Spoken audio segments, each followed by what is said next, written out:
All right, everybody ready? We'll call the meeting to order. City Clerk, can you please do the roll call? Mayor Olson. Here. Mayor Pro Tem Bishop. Council members Loa, Here. Betancourt. Here. And Alarcon. Here. We have a quorum. I make a motion to excuse Austin Bishop. Second. All in favor, say aye. Aye. Anyone opposed? That passes unanimously.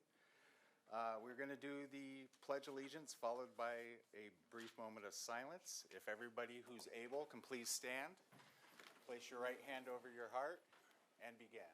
I pledge allegiance to the flag of the United States of America and to the republic for which it stands, one nation, under God, indivisible, with liberty and justice for all.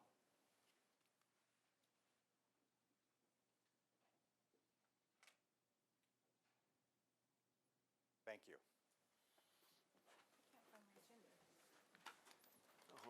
Okay, City Clerk, could you please play the Public Code of Conduct?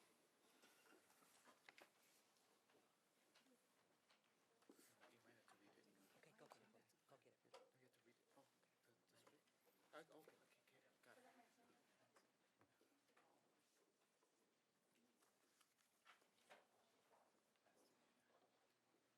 We'll do it live. Ladies and gentlemen, may I please have your attention? The meeting of the Palmdale City Council is now in order. A code of conduct will now be read, and we request that you comply with it to ensure the efficient administration of the meeting. Members of the public, it is your right to participate in today's City Council meeting, and the Council encourages such participation. However, the right of the public to address the Council must be balanced with the need to ensure that public comment does not interfere with the orderly course of the Council's business. All are reminded to abide by the following rules. Speakers must cease speaking immediately when their time has ended. Public comment on agenda items must relate to the subject matter of that item. General public comment is limited to subjects within the jurisdiction of the Council.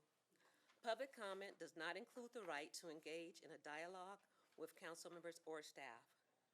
Please remain respectful of the forum and refrain from uttering, writing, or displaying profane, personal, threatening, derogatory, demeaning, or other abusive statements towards the council, any member thereof, staff, or any other person.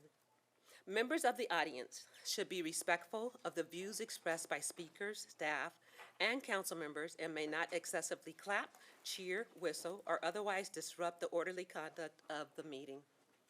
Any person engaging in conduct that disrupts the meeting is subject to being removed from the council meeting. Finally, if you witness conduct or behavior by the other members of the public that disrupts your ability to remain engaged or participate in this meeting, please notify city staff. Thank you for your cooperation. Okay, thank you. We will now show the cute critter video.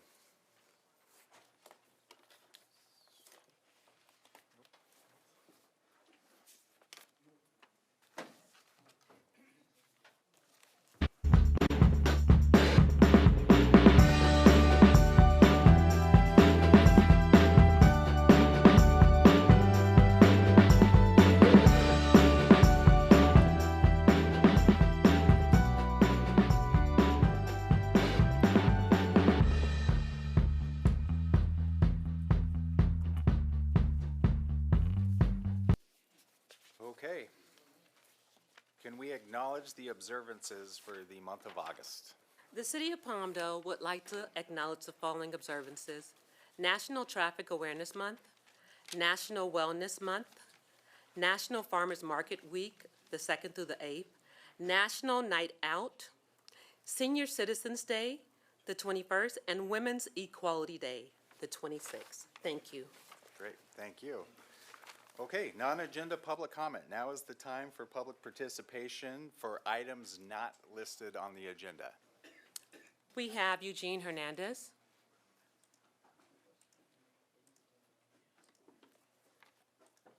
I called up your Public Works Department to get help because where I live, Longhorn Pavilion, the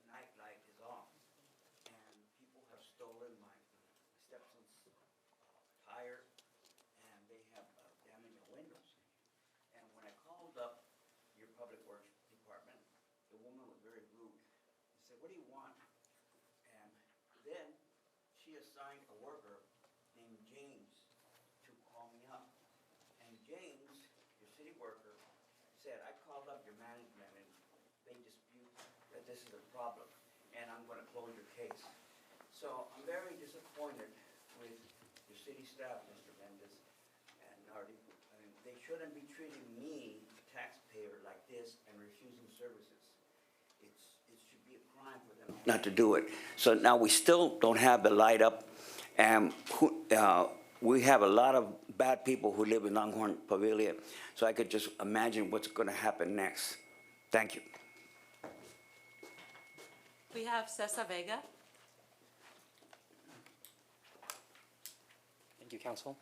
Council, 13 years ago, my mother and I met with a sheriff's deputy in the city council chambers to discuss a resolution in support of immigration reform.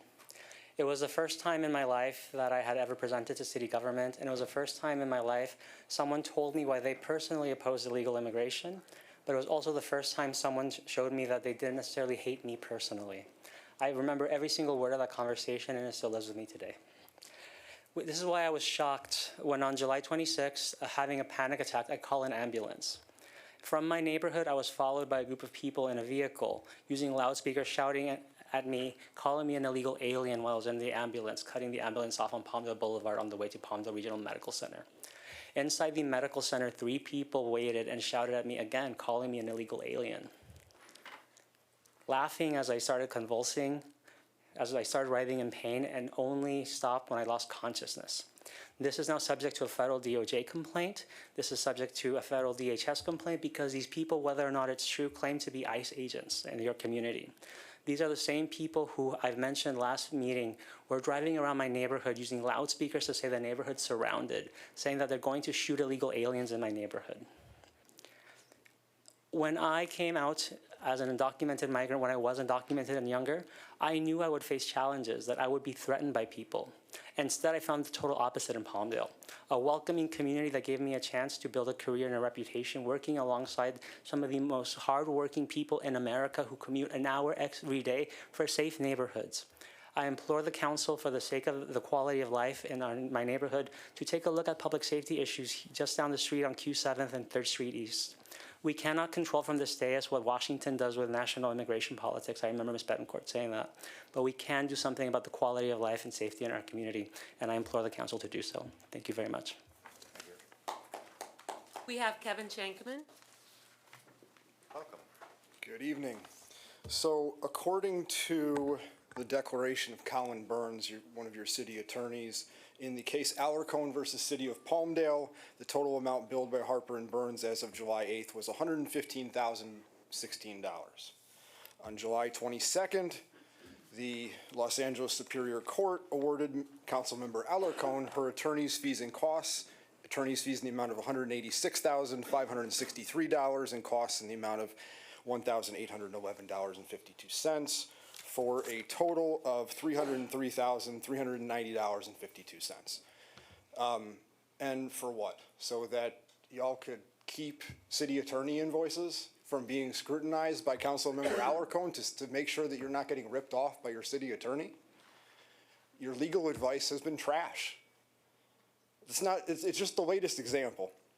In the case of Thorstensen versus City of Palmdale, y'all paid $900,000 to settle a case. That comes out to more than $10,000 per day that Mr. Thorstensen worked for the City of Palmdale. And his case was about Keith Kang making 2 jokes about his age. You're settling the cases that you should win, and you're fighting the cases that are unwinnable. Even the at-large mayor thing. Now, we can disagree about policy, whether there should or shouldn't be an at-large mayor in the City of Palmdale, but the fact is the way that you are going about it is unlawful. You will be sued, you will lose, and you will end up paying these people's money in attorney's fees. For what? Now, Councilmember Betancourt We go back a ways. This is the same thing. And remember, when the first time I spoke with you in 2021, 2022, I said the one regret that I had was not coming to the council and saying, your legal advice that you're getting is trash. Well, today, your legal advice that you're getting is trash. No further speaker cards on this section. Excuse me, may I? Yes. Hi, Rich Gallego from the Palmdale Freedom Coalition. I wanted to say that I'm glad to hear, I spoke with Mayor Olson the other day, and I spoke with Sal and Alex just before the meeting, and I understand that our ordinance proposal about getting town hall meetings mandatory for each of the council districts is being studied to see how it can be done legally and whatever. I'm very happy that that's the case. I do want to point out that I'm a little surprised it's taken this long. We brought this to your attention 2 years ago. And why this, you know, whatever needs to be studied hasn't been studied and found out already is a little bit of a mystery to me. But, you know, I'm glad to see it's moving forward. The other thing that we've talked to you about before is the need for a code of conduct for the city council. Because you know, you put one in place the last time we brought this up, but it's got absolutely no teeth, and every one of you knows it. So I find it a little hard to listen at the beginning of each meeting to the code of conduct for the people who are supposed to be in charge, but the folks who are representing us don't have any such thing. It's a little bit backwards, guys, and there's a lot of that lately. This is what I keep talking to you guys about. You don't seem to understand that being representatives, first of all, some of you folks back here, you call them leaders. They're not leaders. They're your representatives. You need a leader, that's on you. Personally, I don't need a leader. I need representatives, and I need representatives that will listen to me and the rest of the community. There are people here who disagree with pretty much everything I have to say politically. But you know what? I'm glad they're here because they're part of the process. They have a voice. They're supposed to have a voice anyway. So the problem is that voice doesn't mean anything if it's not heard. And when we speak to you under the rules of the Brown Act, we don't know if you're hearing us. We don't know if you've tuned us out completely. We don't know. We need to have these town hall meetings so we can have a meaningful discussion. Please get to it as soon as possible. Anyone else?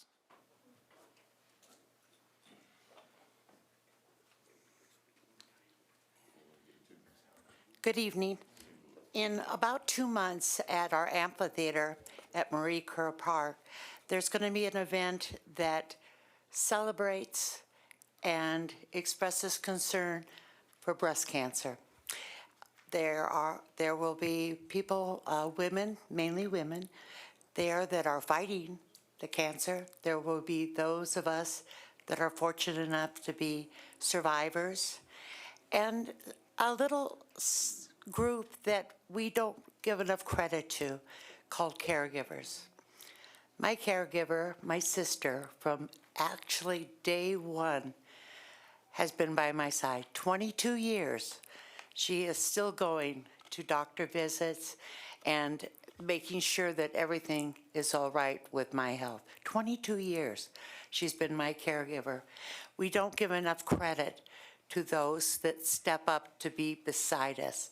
I know it's a ways off, and it's on October 24th, and I will be here again closer to remind everybody to come by or maybe support a friend and to encourage any women, and some of you guys too, to get your breast checked, because guys, they're not as big, but you got the little ones there that need to be checked also, because you can get breast cancer.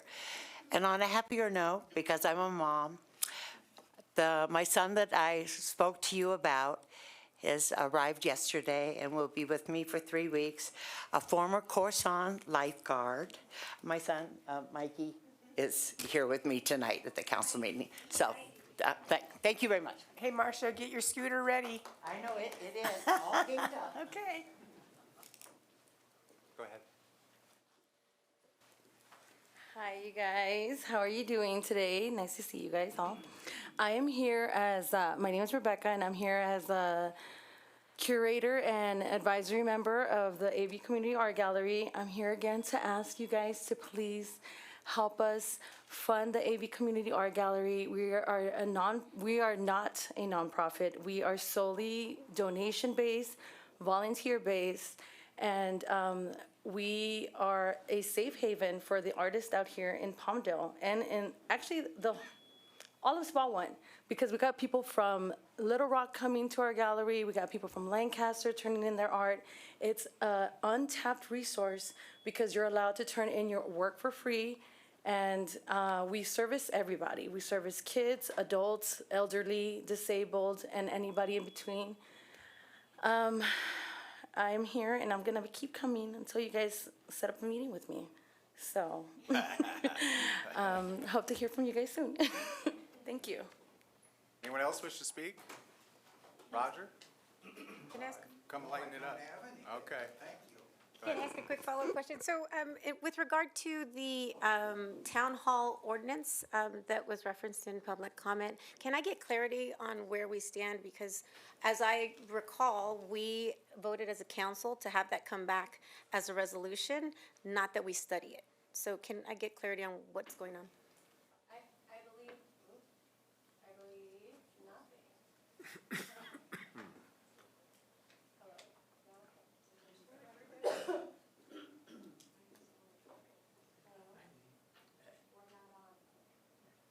Hello? Oh, yes. Okay, now I believe something. So I believe at the last meeting, it was directed to come back as a resolution. It didn't make this agenda, but we are having a second meeting in August, and I think the intent was for it to come back at that time. Okay, as long as it's coming Yes, back as a yes, resolution, not that we're exploring No, it we're or not- studying we're it not- indefinitely. I just want to make sure it comes Yes. back. Yes, it is. Okay, thank you. But yeah, that's not how I understood it. I thought that we were looking at what the guidelines were from the city to be able to conduct these. And then when that comes back, we will have a discussion. I thought we went through a sort of a lengthy discussion about the legal implications of an ordinance as opposed to a resolution, because the proposed ordinance that was submitted to the council included penalties for not conducting town hall meetings to the council members, and we were concerned about, implementation of those penalties, and then the frequency of what was being requested. I think it was every 3 months or so. The ordinance called for each council member mandated us to have town halls in our respective council districts every 3 months, and if not, we were going to be penalized under an ordinance. We had a discussion about making it a resolution, encouraging and supporting those council members who want to host town halls, but not making it mandatory and not making it punitive. Yeah, that's the way I understood it. They were going to do the analysis and all the do's and don'ts and how we were going to effectively allow for town halls, but I remember the concern that it shouldn't be a mandate. So can we go back and look? Because I don't remember it Yes. coming back as a resolution. We need to have a brainstorming session with people, because, like, I've had two different kinds. One with all the directors there, and then one without them. One that the city helped sponsor, one that I had to do completely on my own. we So want we have to consistency. decide what we all want and how it's going to be done and scheduled, and whether directors are coming. Because it takes a long time for the directors to prepare, to bring all their stuff to these meetings. So maybe we can have a brainstorming session, or maybe at our council retreat next time, we can talk about this. It would be easy if everybody just have town hall meetings and we wouldn't have to do this. I mean, I've had two, but I know that they probably want more. Yeah, so we're all supportive of it. I had the first one, but I think part of our discussion was also that there needs to be equitable parameters for what the city council supports. I know when I had my town hall, I was prohibited from any city staff being there, prohibited from using a city facility. My flyers were stolen from the back of the city council room, and I was not allowed to have any staff support at all, which was completely the opposite experience as yours. Too close to the You had election. yours at the Palmdale Playhouse, you had every director present, and they were all within, I think, the same year timeframe. It was not a, I think you raised a concern whether or not it was an election year. That's why It was they not. wouldn't help me with the second one. Right. So the resolution, I think, would create equitable Exactly. playing field for all of us. Yeah. Okay.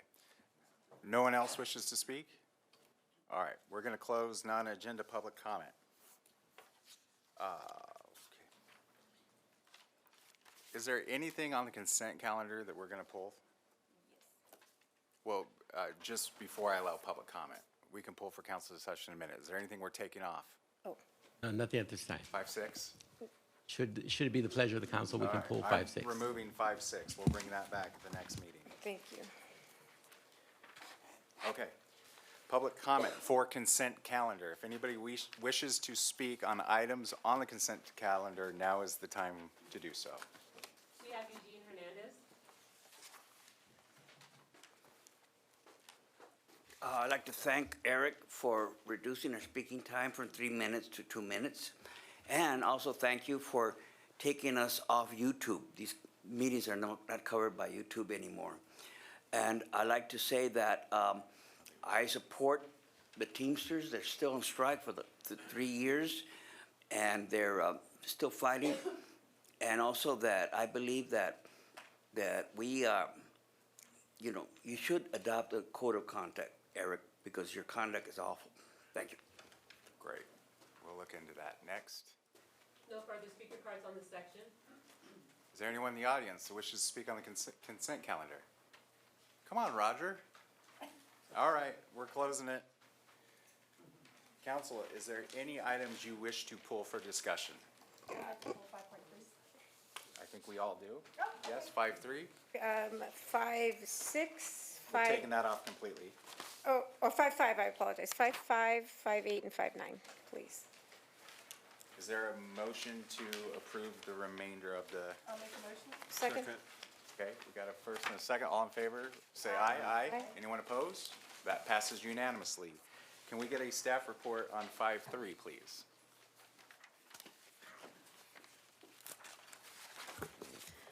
Good evening, Mayor and Council. Nardi Lopez, Assistant City Manager. We are bringing forward today a request to approve second amendments to agreements with Advanced Avant-Garde, Inc. and Townsend Public Affairs for comprehensive grant-related services. And also to extend the, to exercise the second option to extend both agreements through December 2027, which would be completing the full term of the 3-year term for the agreements. Okay.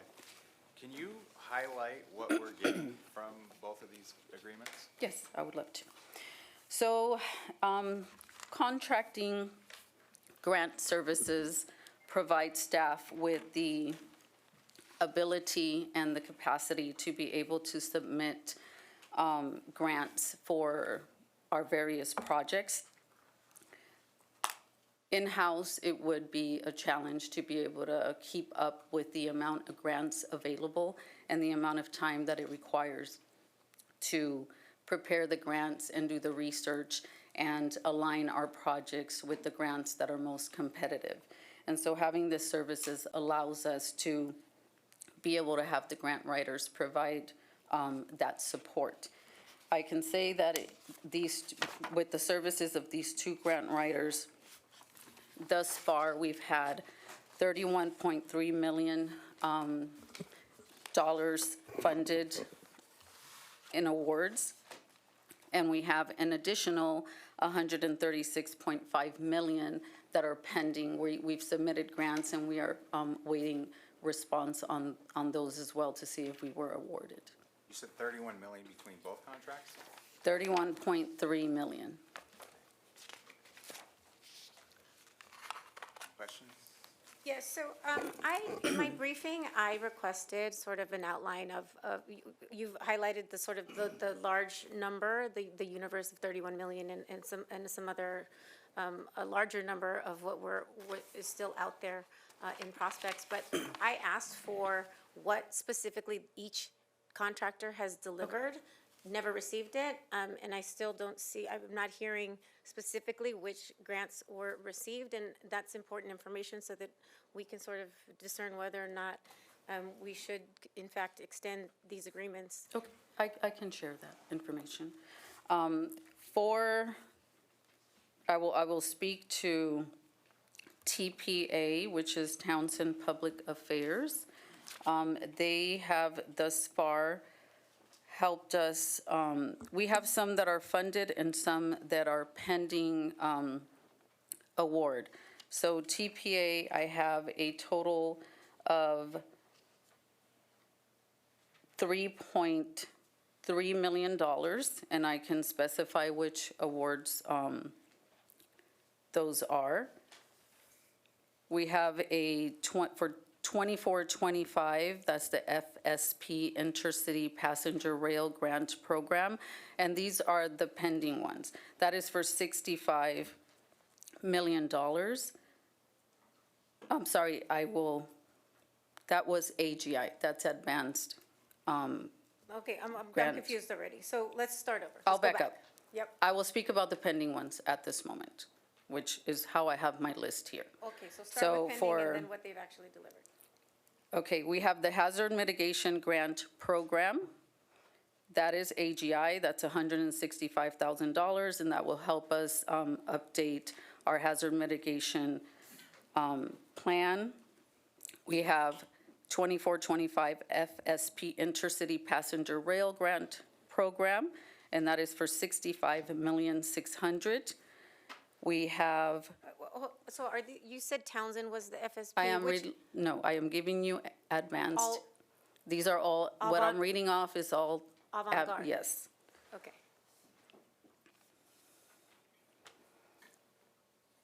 Then for them as well, I have 25-26, and that's the fiscal year Railroad Crossing Elimination Grant Program, which is $68,160,000.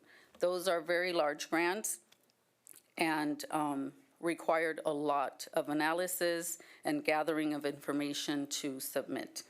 Those are AGI. And pending for Townsend Public Affairs, right now we have the SS4A, which is the Safe Streets 2026 Implementation Grant Program, and that's $2,315,000.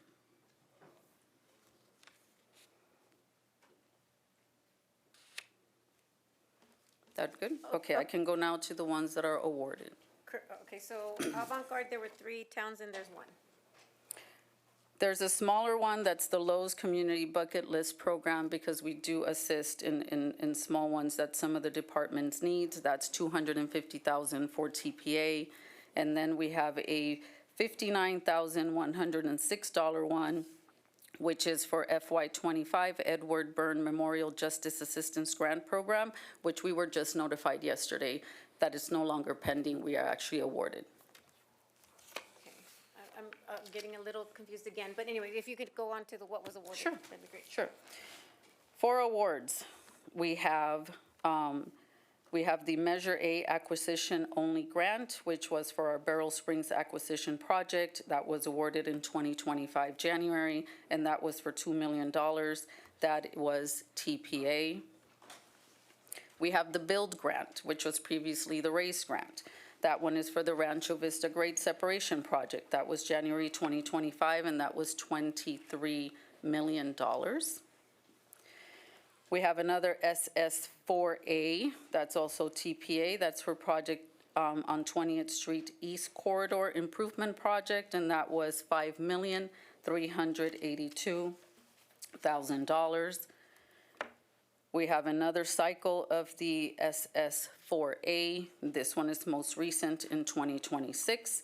That is for the Active Transportation Plan with supplemental reports, and that was in January of 2026, and that was $400,000. We have and these are TPA.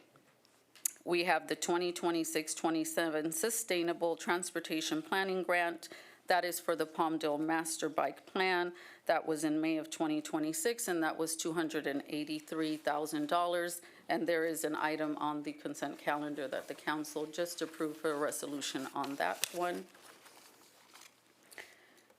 And I've mentioned the ones that are pending. I've mentioned those.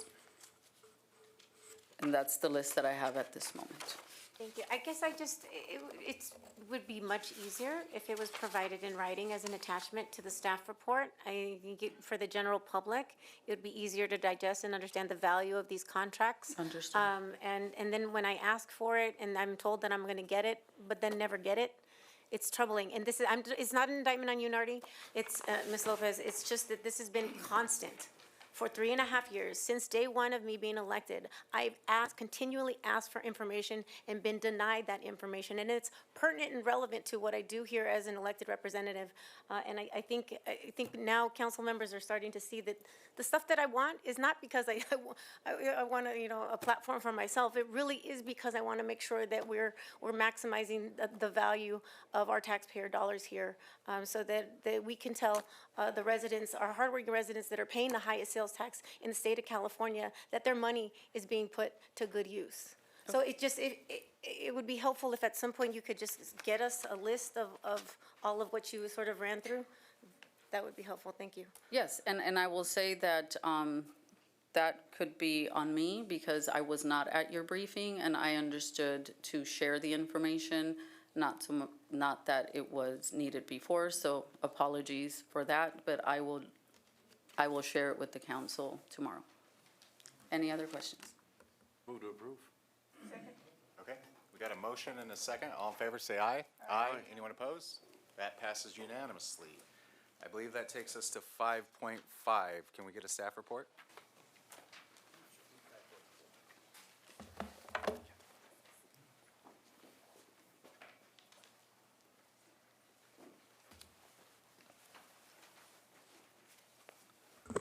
Lee Torres, Public Works Director. Good evening, Mayor, City Council members. This item before you is for your consideration to adopt a resolution number CC 2026-046, authorizing execution of a restricted grant agreement with Caltrans and for the Palmdale Master Bike Plan. City applied for Sustainable Transportation Planning Grant back in November 2025 to develop a master bike plan. Palmdale was awarded $283,000 with a required local match from the city in the amount of $36,666. The master bike plan would provide a comprehensive study, expand and improve the current network. The bike master plan will also support the general plan goals for safety, access, and mobility. Local Measure R funds will be used for the city's local match. Once the agreement has been approved and executed, staff will release an RFQ to develop the master plan. This will establish the bike design standard guidelines for the city, create a GIS user-friendly map. The map will show existing and proposed bike lanes, routes, schools and parks, bus stops, and gaps to the network, and also identify projects for bike improvements in the future. And in order to complete the master plan, City will host a public outreach and community engagement meetings to obtain input from the community. Public outreach is an important part of the bike master plan. The selected consultant will be responsible for preparing the public outreach engagement plan. Will identify key stakeholders.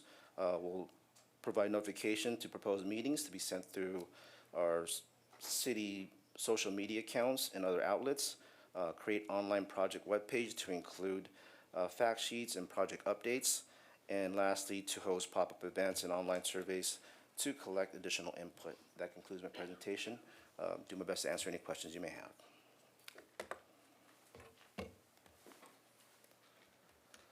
Thank you so much for your report. I pulled this item because it was on the consent calendar, but master plans for any jurisdiction, any municipality are really important, and they really need to involve public participation and public input.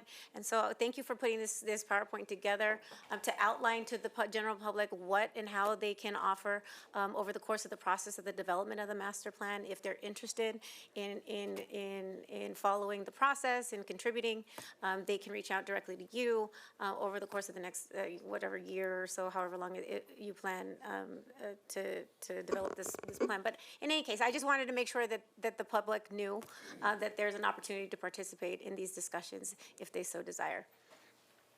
So Yes, thank you. thank you. Happy to move the item. I'll second that. Okay, we got a motion and a second. All in favor, say aye. Aye. Anyone opposed? That passes unanimously. 5.8, I believe that's still you. Yes, sir.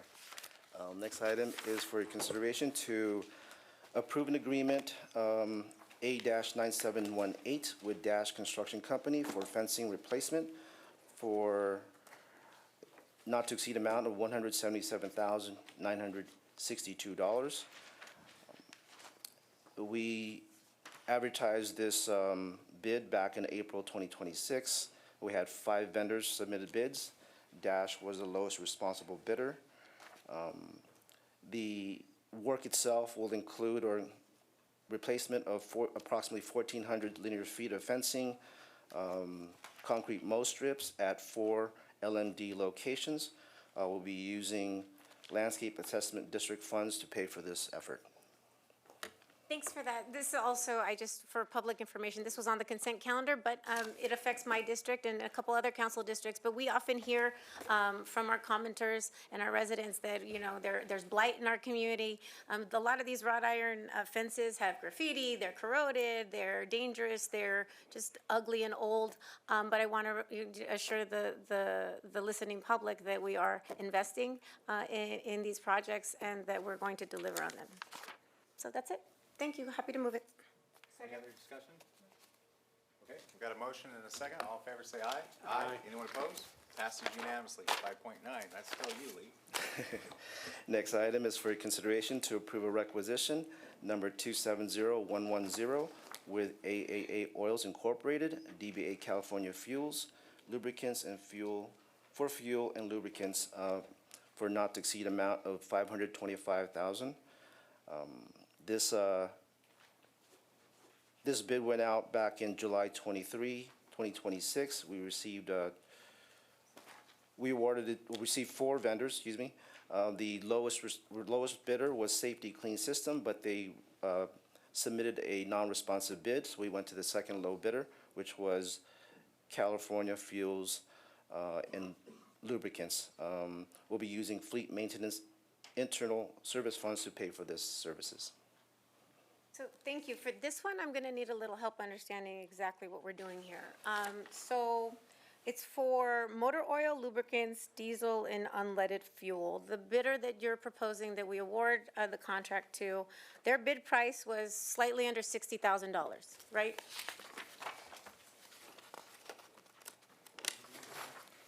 Yes. Okay. Yes. Yeah. Sorry, I just gotta flip the page. Ma'am, sorry, I'm Adam Dyer, I'm the fleet superintendent. How are you? Oh, wonderful. How are you? So the way fuel is bid is based on like a rack price. So because fuel prices are unpredictable, really the only thing you can bid on is the amount of markup for the fuel. So AAA Oils was the lowest bidder at a 23 cents a gallon markup. And the $59,782 is the estimated amount of fuel for the whole year with a 23 cents a gallon markup. So that's basically the markup over rack fuel price. You said, you're saying a rack, not, So rack fuel is like, it's the average amount, average cost for like distribution fuel. So if we were to have our own tanker truck and driver, we could go to the distribution center, purchase the fuel for rack price. got it. I was thrown. I thought you were saying we're paying the Iraq price. We're good. Rack, like. Got it. So it takes the top 10 Like, distributors. is now in the it. time to be buying oil? But go ahead. It's definitely not a good time to be buying oil. But it's a necessary. So, okay, Yes. so you said $60,000 for 1 year, right? That's the markup. That's the markup. I guess maybe that's what's missing in the Yeah. separate board, because I'm not clear. So it's a contract, a 1-year contract with 2 options to extend for 1 year. So a total Yes, ma'am. potential of 3 years. Yes, ma'am. 60,000 times 3, that's 180. That's 180,000, but yet the requisition is at 525,000. So I Right. need clarity on the differential. So the markup, so we approximately use, say, just for the conversation, because it's an average, about 60,000 gallons of fuel, right? So the price of the fuel itself varies based on price of crude oil, whatever. And so what our vendor bids on is the markup over that price. So they charge us 24 cents a gallon to go to the distribution center, essentially pick the fuel up and deliver it to our holding tanks in the maintenance yard. And the contract is not attached to our staff report, so does it allow? It's just a purchase order. Okay, so it's just a purchase order. Yeah. So when we award, but there's got to be an agreement in place in order for us, I mean, that's what we're awarding, right? Or no, It's there's just a no purchase, agreement? it's just a requisition for the purchase order. It's just So then what are- delivery of goods. So then what is the 1 year with two options to extend? Wouldn't that be in a contract? That's the purchase order, yeah.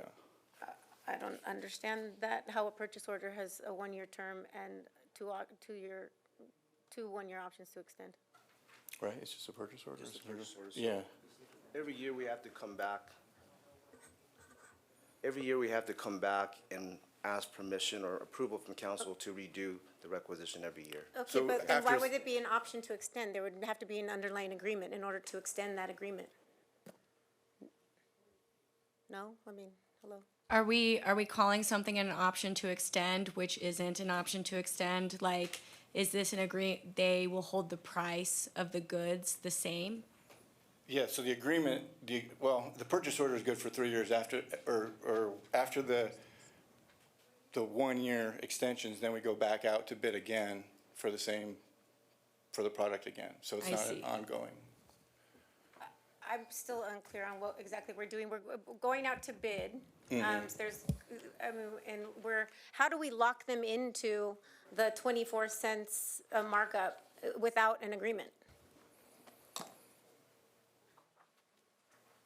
Nobody knows. Well, if we don't have an answer, can we just continue this item? This We can doesn't make approve it sense. for 1 year and come back, and we would rebid it for the next year.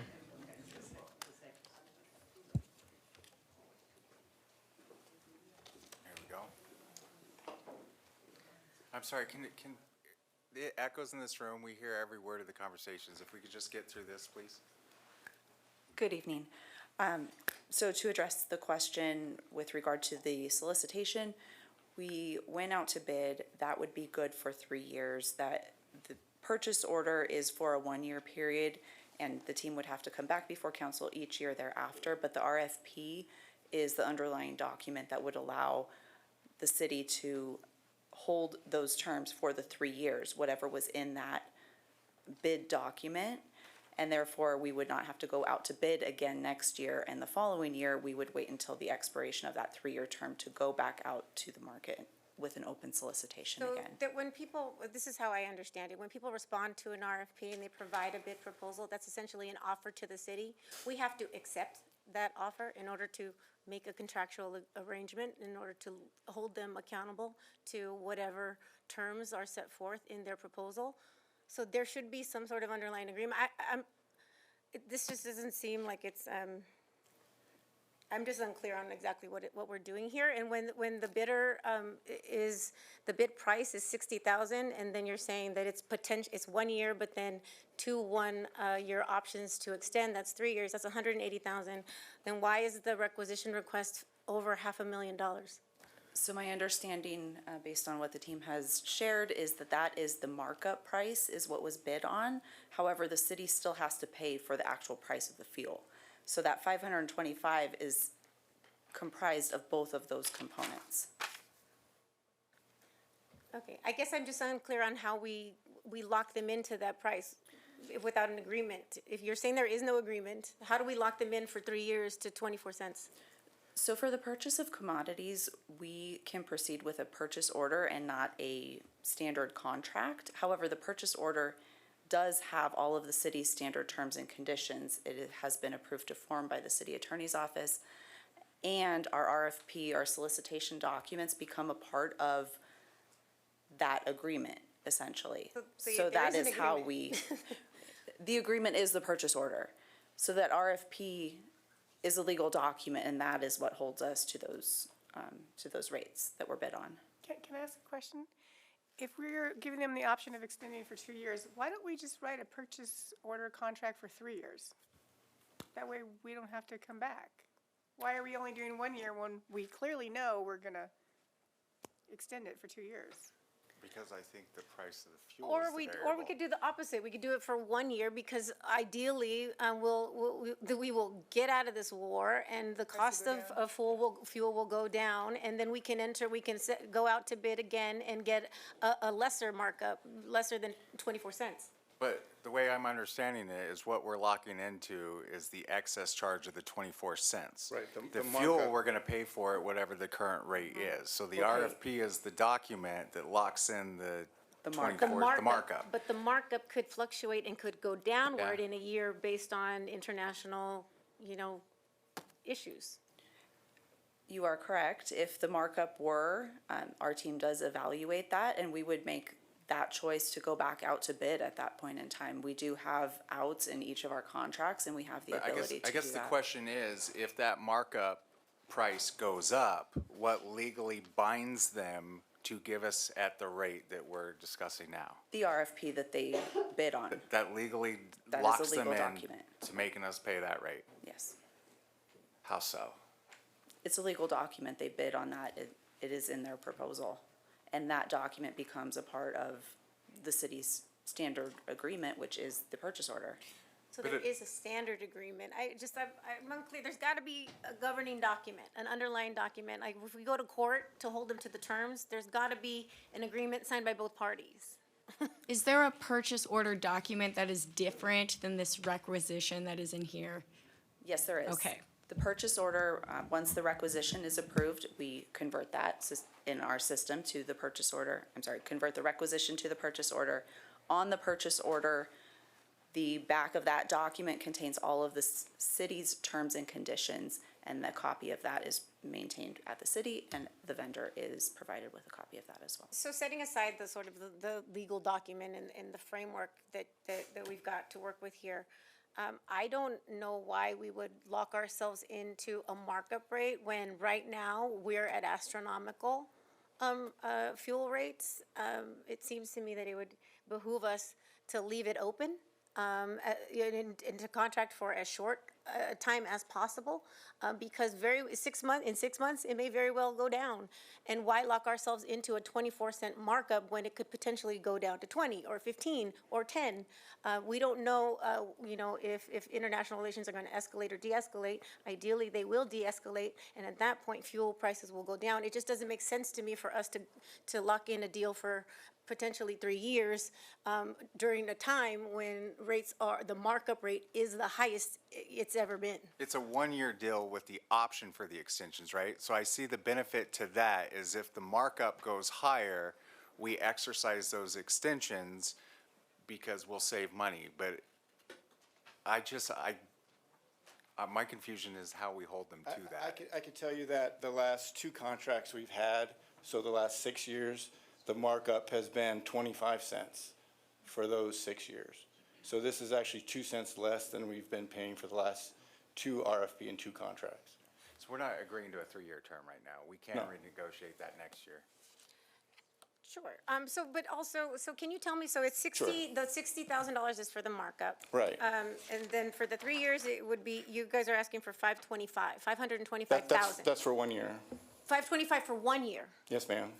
Okay, so I was thinking that was for the 3 years. So $60,000 markup. And then so you're estimating $460,000 or so, the underlying costs?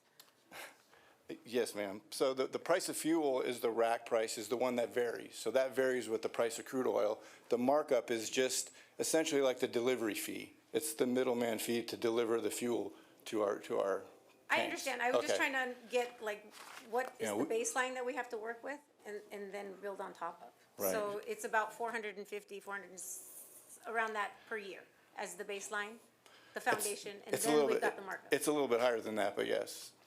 Got it. I didn't think that was a high number.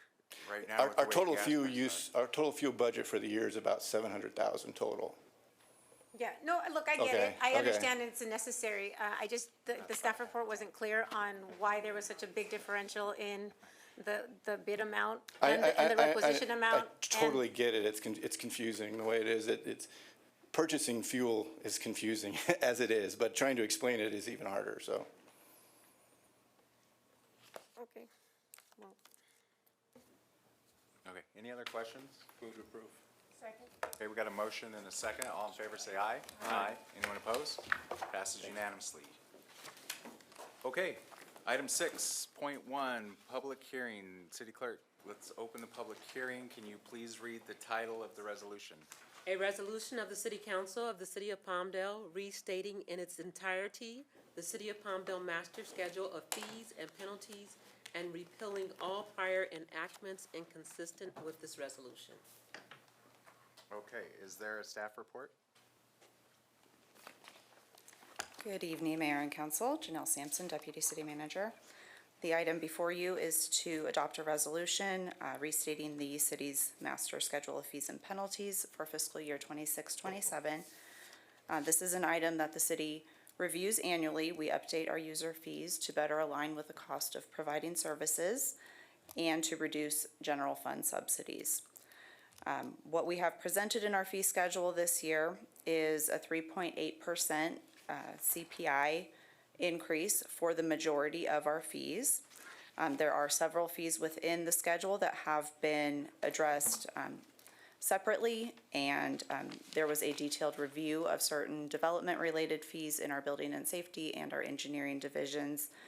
Those were looked at in detail to better reflect the staff time and the costs that are associated with providing those specialized services.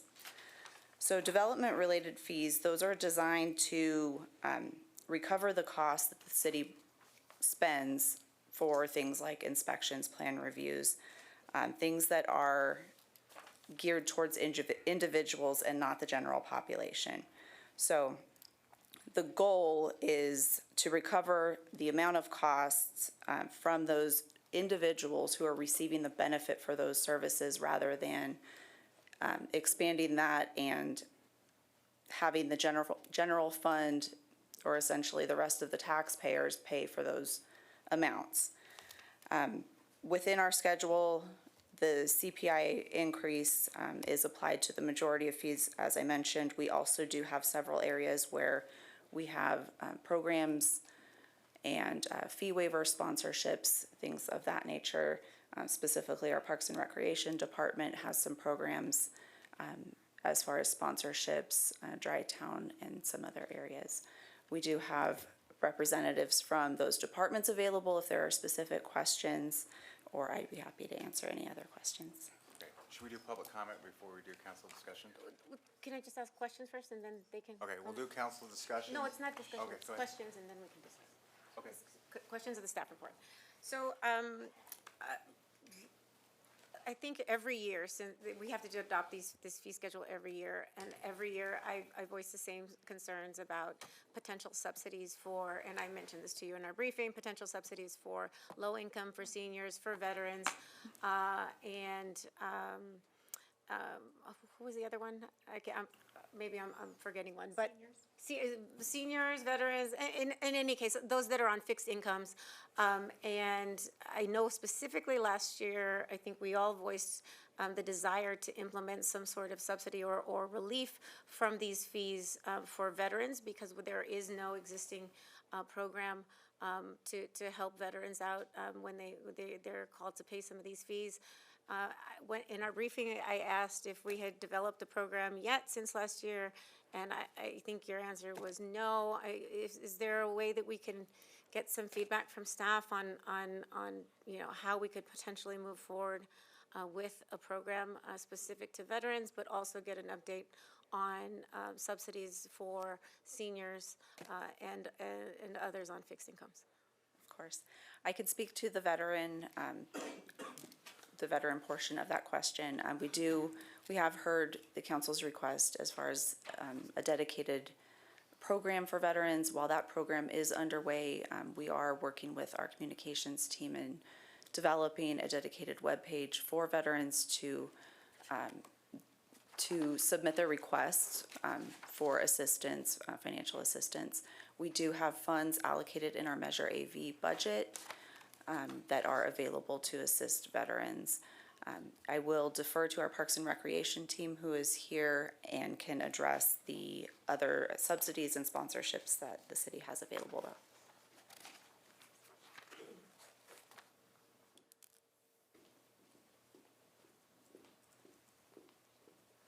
Good evening, Mayor and Council. Carrie Smith, Parks and Recreation Director. So I think I'll start with just a quick summary of the programs that we do have available within Parks and Recreation. For military, we do, in conjunction with America 250, we have our Vet Tick program for the Palmdale Amphitheater, where we're issuing free tickets for our concerts. Dry Town has a military price point, as does the Playhouse. At the Senior Center Legacy Commons, everything inside that building is free. We did begin a pickleball program for seniors as well at the Recreation Center. That one is also free. Our lap swim program for seniors is discounted. As an example, a swim pass for 10 swims is about $2 per swim. We've got a discounted senior fee for Dry Town and for the Playhouse. I think those were the two main, and I can get into the scholarship, but beyond veteran and senior, did I answer your question? You absolutely did. Thank you very much for that. I think it's the reason why I bring it up every year is because our residents are so hard hit, particularly in the aftermath of Measure PD and the highest sales tax in the state. Of course. Any financial burden that we can alleviate is helpful, particularly when it's accessing city property, Dry Town, and some of the recreational activities that we've got here. I mean, for them to have to commute anywhere really is an additional financial burden. So we really want to make our facilities available to the maximum extent possible at the lowest rates to our residents. So thank you for that. Of course. Is there, Ms. Sampson, is there a calculation, based on all the fees that we've recouped last year, if you add that 3.8% increase, have you done that calculation of what the physical impact would be? I have not, only because they vary so greatly. That 3.8%, it really depends on the consumption. And I will say the development-related fees are calculated quite differently than some other fees, so that's not something that we have at our fingertips right now. And I know it was mentioned that some of those fees are offset by Measure AV, which is great. That should be the purpose of those taxes. So I guess the question is, on the next agenda item, we're looking at deferring a tax to help the residents be able to afford life. And then, on the other hand, we're increasing fees. Can't the money that we already collected in AV and PD go to offset those fees? I think the intent behind the user fees is that these are directed towards the individuals or the developers who are using, rather than having the general population's tax dollars go into the benefit for one individual or one business. That's the reason that we would raise these fees, and not just generally offset them. I guess that makes sense for non-Palmdale residents, but I think maybe it was our second year, we did a 1-year moratorium on an increase. Like we did not increase certain like recreational fees, so use of the fields, for instance. I can't remember all of them that we listed, but I remember raising the issue, and we all agreed to alleviate certain fees, to have no increase on certain fees for that year. So I guess to your question, is that possible? It absolutely is. It's just we'd have to identify which specific fees we want to apply that to. is this timely? Like, does this, by any statute of whatsoever, need to be done now? Or can we take a look at those fees to see what's going to benefit Palmdale residents versus? Ideally, this would hopefully be adopted this evening, as it does have a budgetary impact. However, it is at the council's discretion. So, yeah, I've got another question while you guys sort of think about. Can anyone else talk? So I have reviewed this in depth every year, and so I highlight the ones that are concerning. Like there's water exercise. I think we should probably alleviate that one. That's largely seniors, and my guess is most on fixed incomes. If they're water exercise, I don't know that we need to charge them $50 in order to use our pools and participate in the water exercise program. I would imagine that injured veterans probably utilize that as well. So that might be one as an example. But as I was going through it, I found in business permits something that it hadn't really jumped out at me before, but in the aftermath of the tragedy at In-N-Out, it did this year. It did this weekend. So if we can go to Exhibit C, business permits, page 7 of 32. So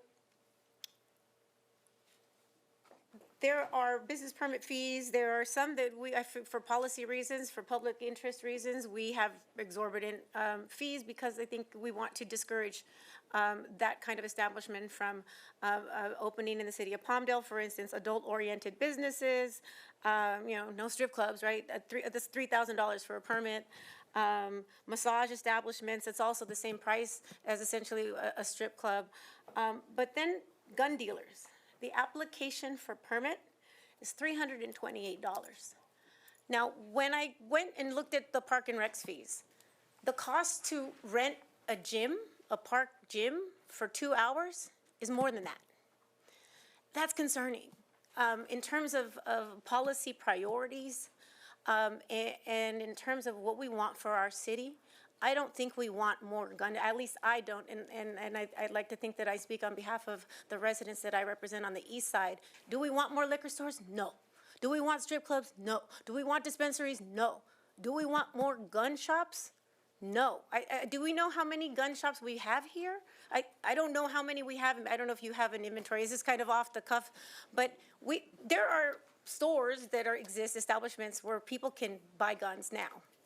They're available. They're readily available now. People can access their and fulfill their Second Amendment rights as they please. But setting a gun permit fee at less than the cost to rent a gym for kids to be able to use a gym for 2 hours, I think is a little backwards, and it defies logic, quite frankly, for me. So I don't know, I just want to put that out there. I would like to recommend that we look at that, revisit that, and increase that to the exact same costs as the adult-oriented business and the massage businesses, so that they are all at the maximum rates, and it's more fitting with the entire schedule of fees. Mr. Law? Yeah. I think we're all concerned about increasing the fees across the board like this. It almost seems, I don't know, arbitrary. It's like this run across the board, almost 4%, at a time when, as has been pointed out here repeatedly, not only tonight, but many other times, and it's out in the community, that we have the highest sales tax in the state of California, probably in the United States.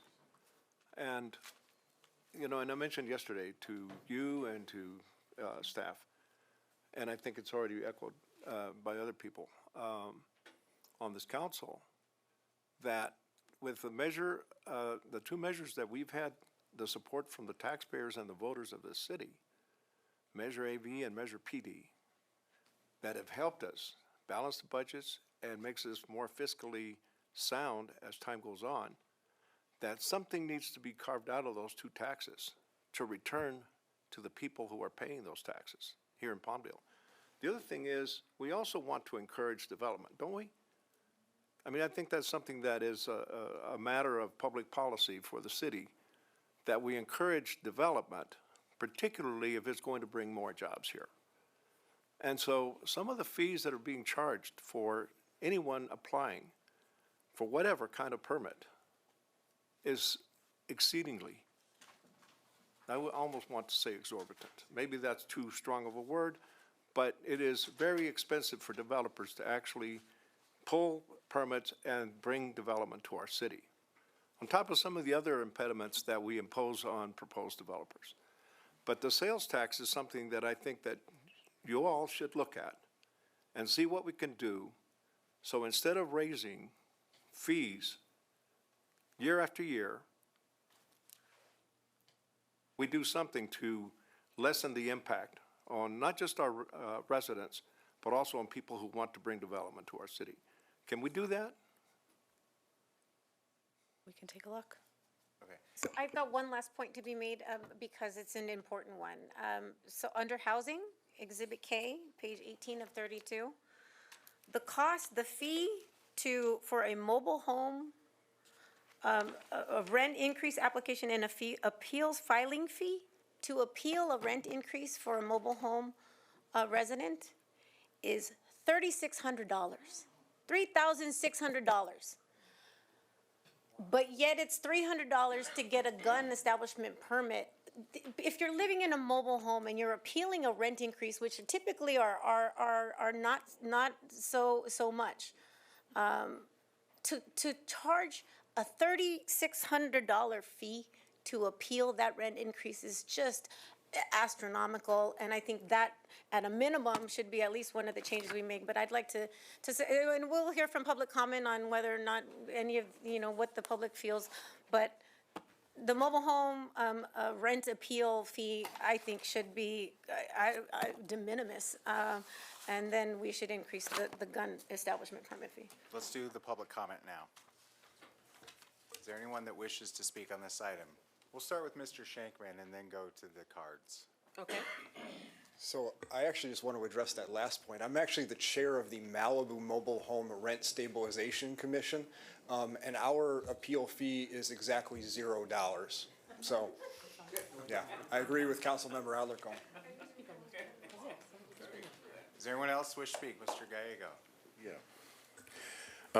I appreciate what Mr. Lowell was saying here. I've been up here many, many times in the last several months talking about how onerous the cost of everything here is. And we all know how it works. And the cost of fuel is high. The cost of everything is high. When the taxes, sales taxes are high, the cost of everything is high. So for the city to try and do anything that they can to alleviate that for its residents, I just think that's kind of a no-brainer. I thank you for bringing that up. I wish the city staff had thought about that on their own, because we're not like an empty pocket here. How much is enough? I think we've already reached that point, so thank you for bringing that up. Anybody else wish to speak? Mr. Coronado? Yeah, I want to take just 30 seconds because I had an intensive conversation with City Manager Sal about this. I don't know how much louder it could be than Councilwoman Alarcon's voice. And, sir, we agree on something. I'm very glad. I'm very glad. We agree on something, and I did request, think about this a little longer, include Andrea in the process. Eric, you're up for re-election. Ms. Betancourt, you told me you want to run another 4 years. This is just not the right thing because people are going to remember November. Okay, anybody else wish to speak? We have Eugene Hernandez. No. Okay. Anyone else?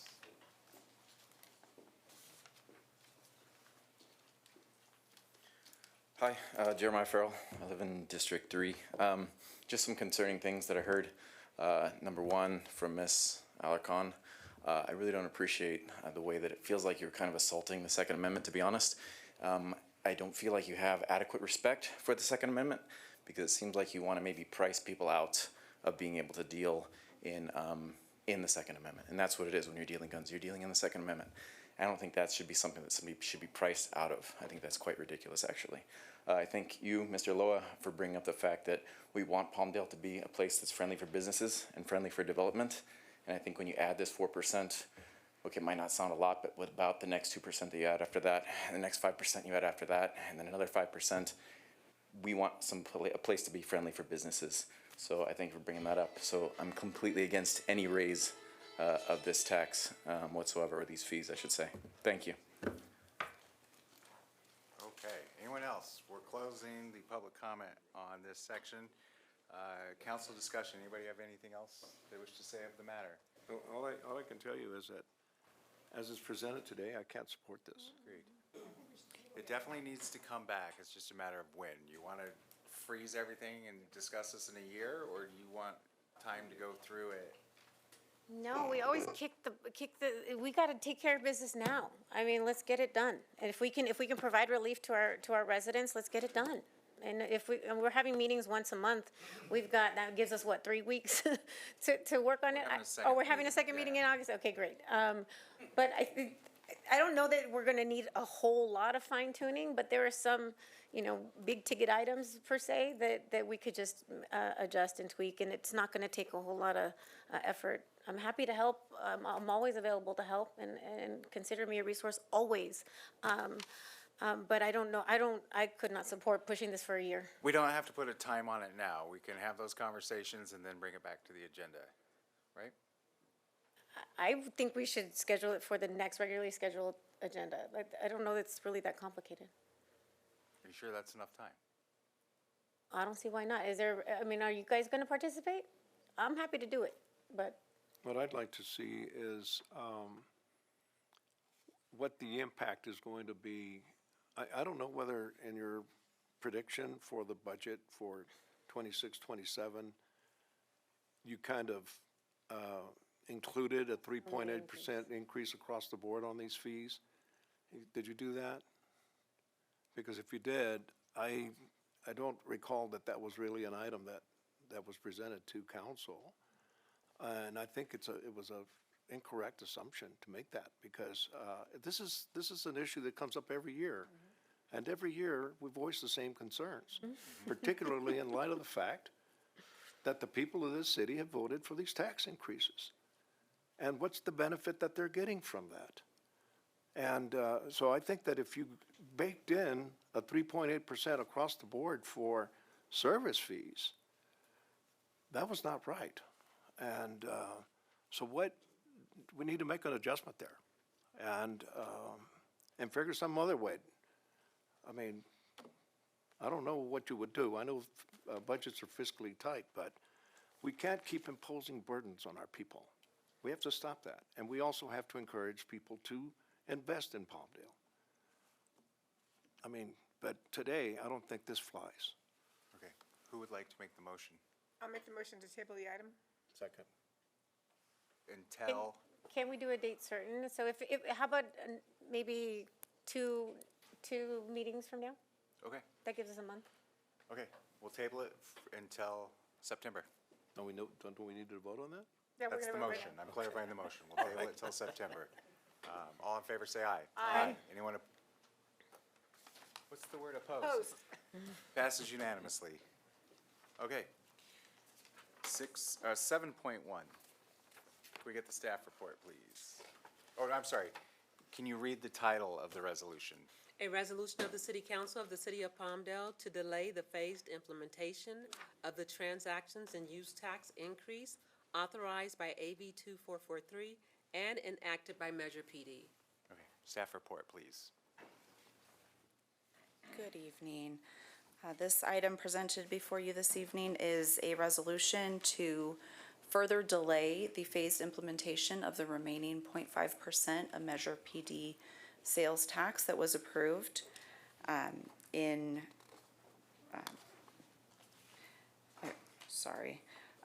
the initial resolution was adopted back in December of 2024, and we had filed a phased implementation when we implemented Measure PD.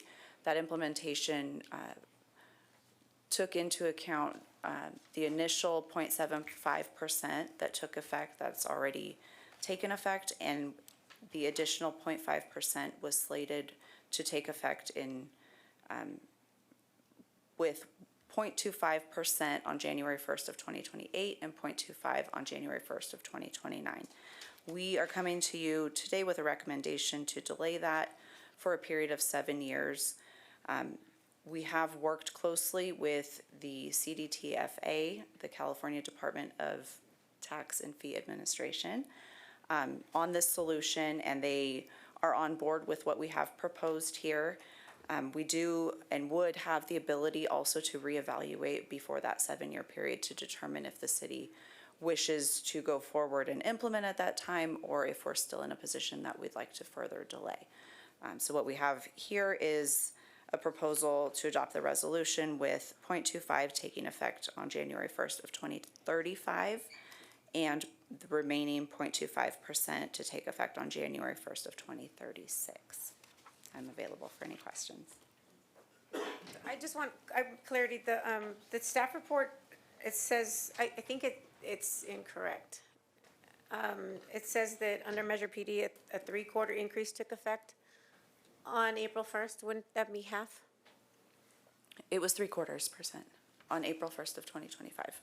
If the full Measure PD was 1 and we deferred half, how is that?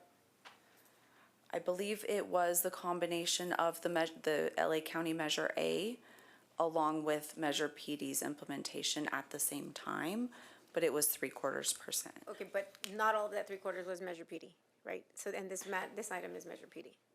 That was all Measure PD. The 0.75% was. I think what happens is the legislation allowed us to go one full point above 2, and we were at 1.75, but I didn't know we implemented 3/4. Yeah, it was supposed to be, anyway.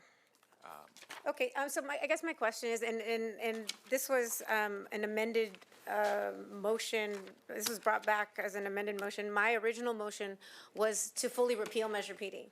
I have, from the outset of it, since its inception, have opposed it because it is a tax, and I think it was sold to the voters as something other than what it is.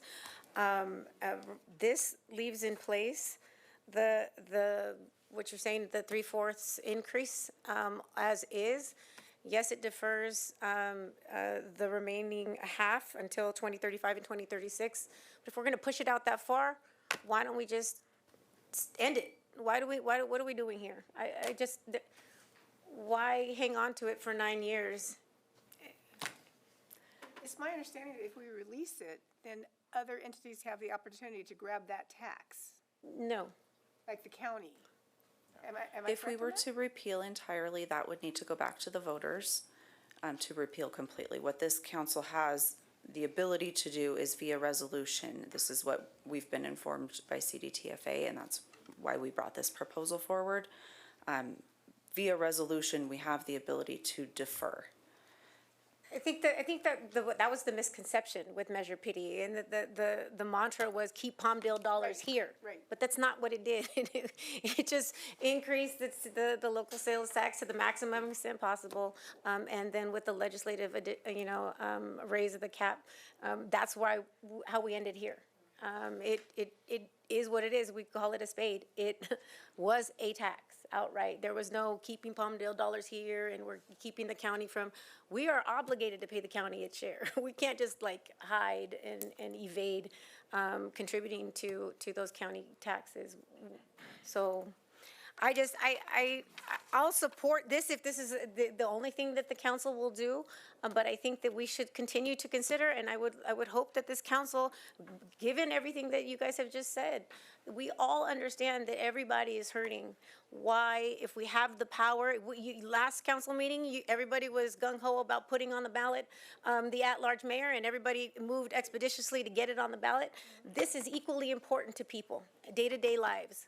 And this could mean the make or break between somebody having a roof over their head or being homeless, living in their car, not being able to provide food for their children. I mean, this has real life ramifications, and if we have the power to put it on the ballot and put it to the voters, whether or not they want to repeal it, so that now that they understand what it really is, give them the voice. Let them choose whether or not they want to leave it in place. So I'm going to renew my preference to have move forward with the full repeal, and I'll just leave you guys with that. If I didn't know better, I'd think the councilwoman is a Republican. Don't take it personally. But I appreciate your comments. In any event,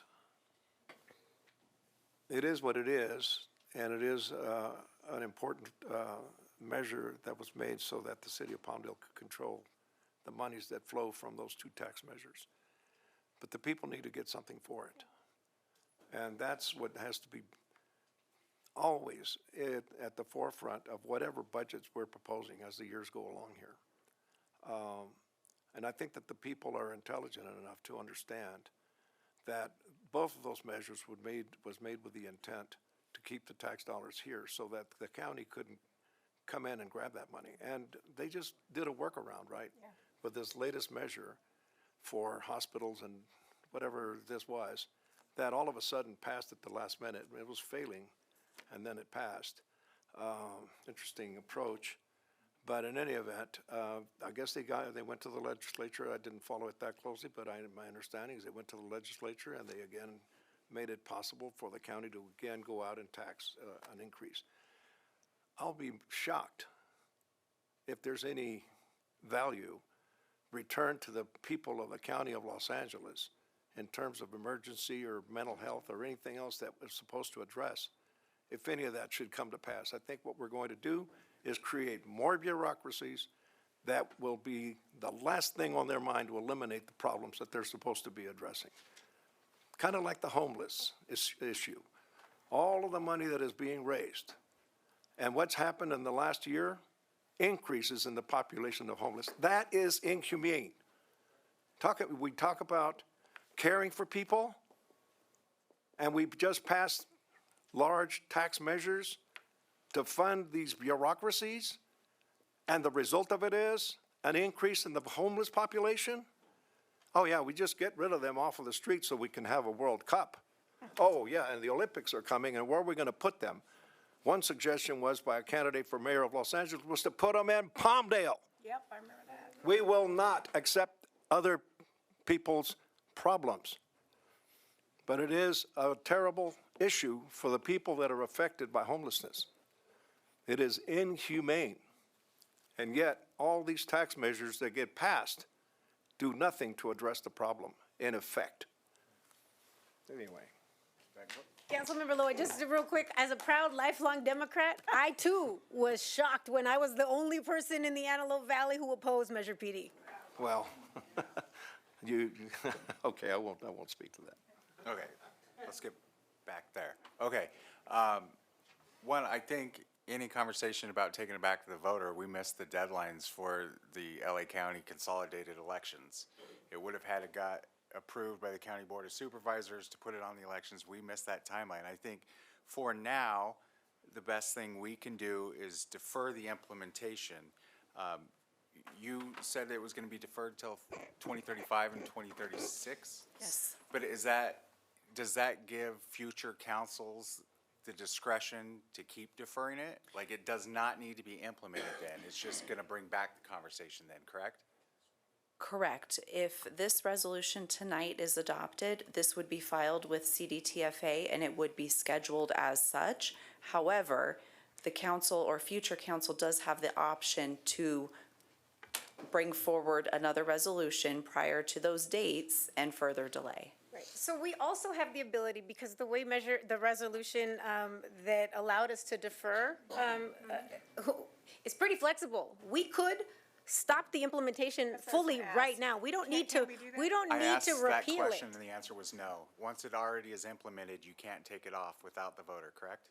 We were told that it would need to go back to the voter to do that. It says the city may phase, defer, or otherwise implement and collect a lower rate.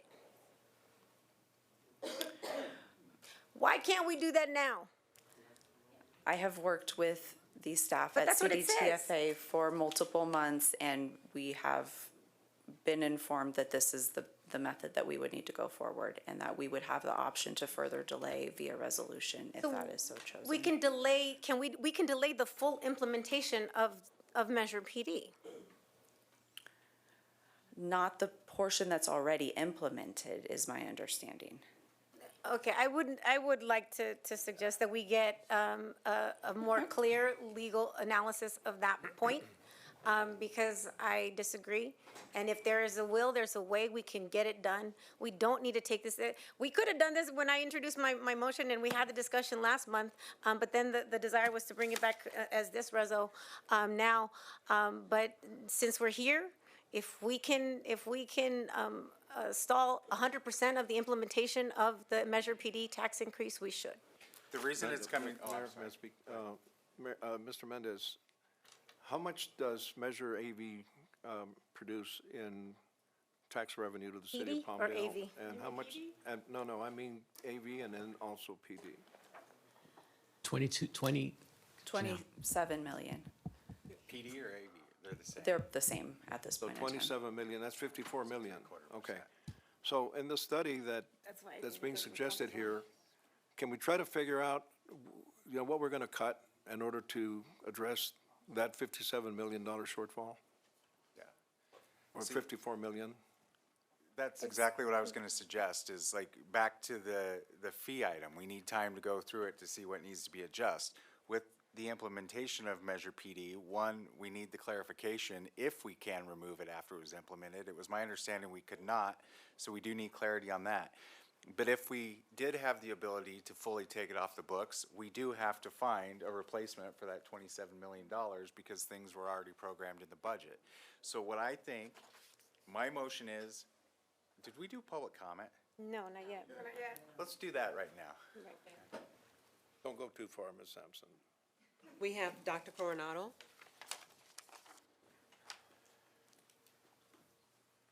Remember November. Delaying a tax increase is not tax relief. Let's stop calling this tax relief.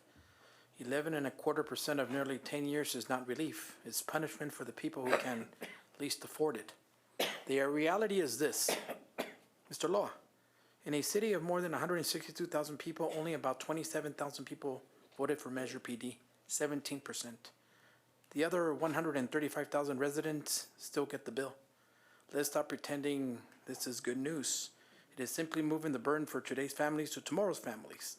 The people of Palmdale have had enough.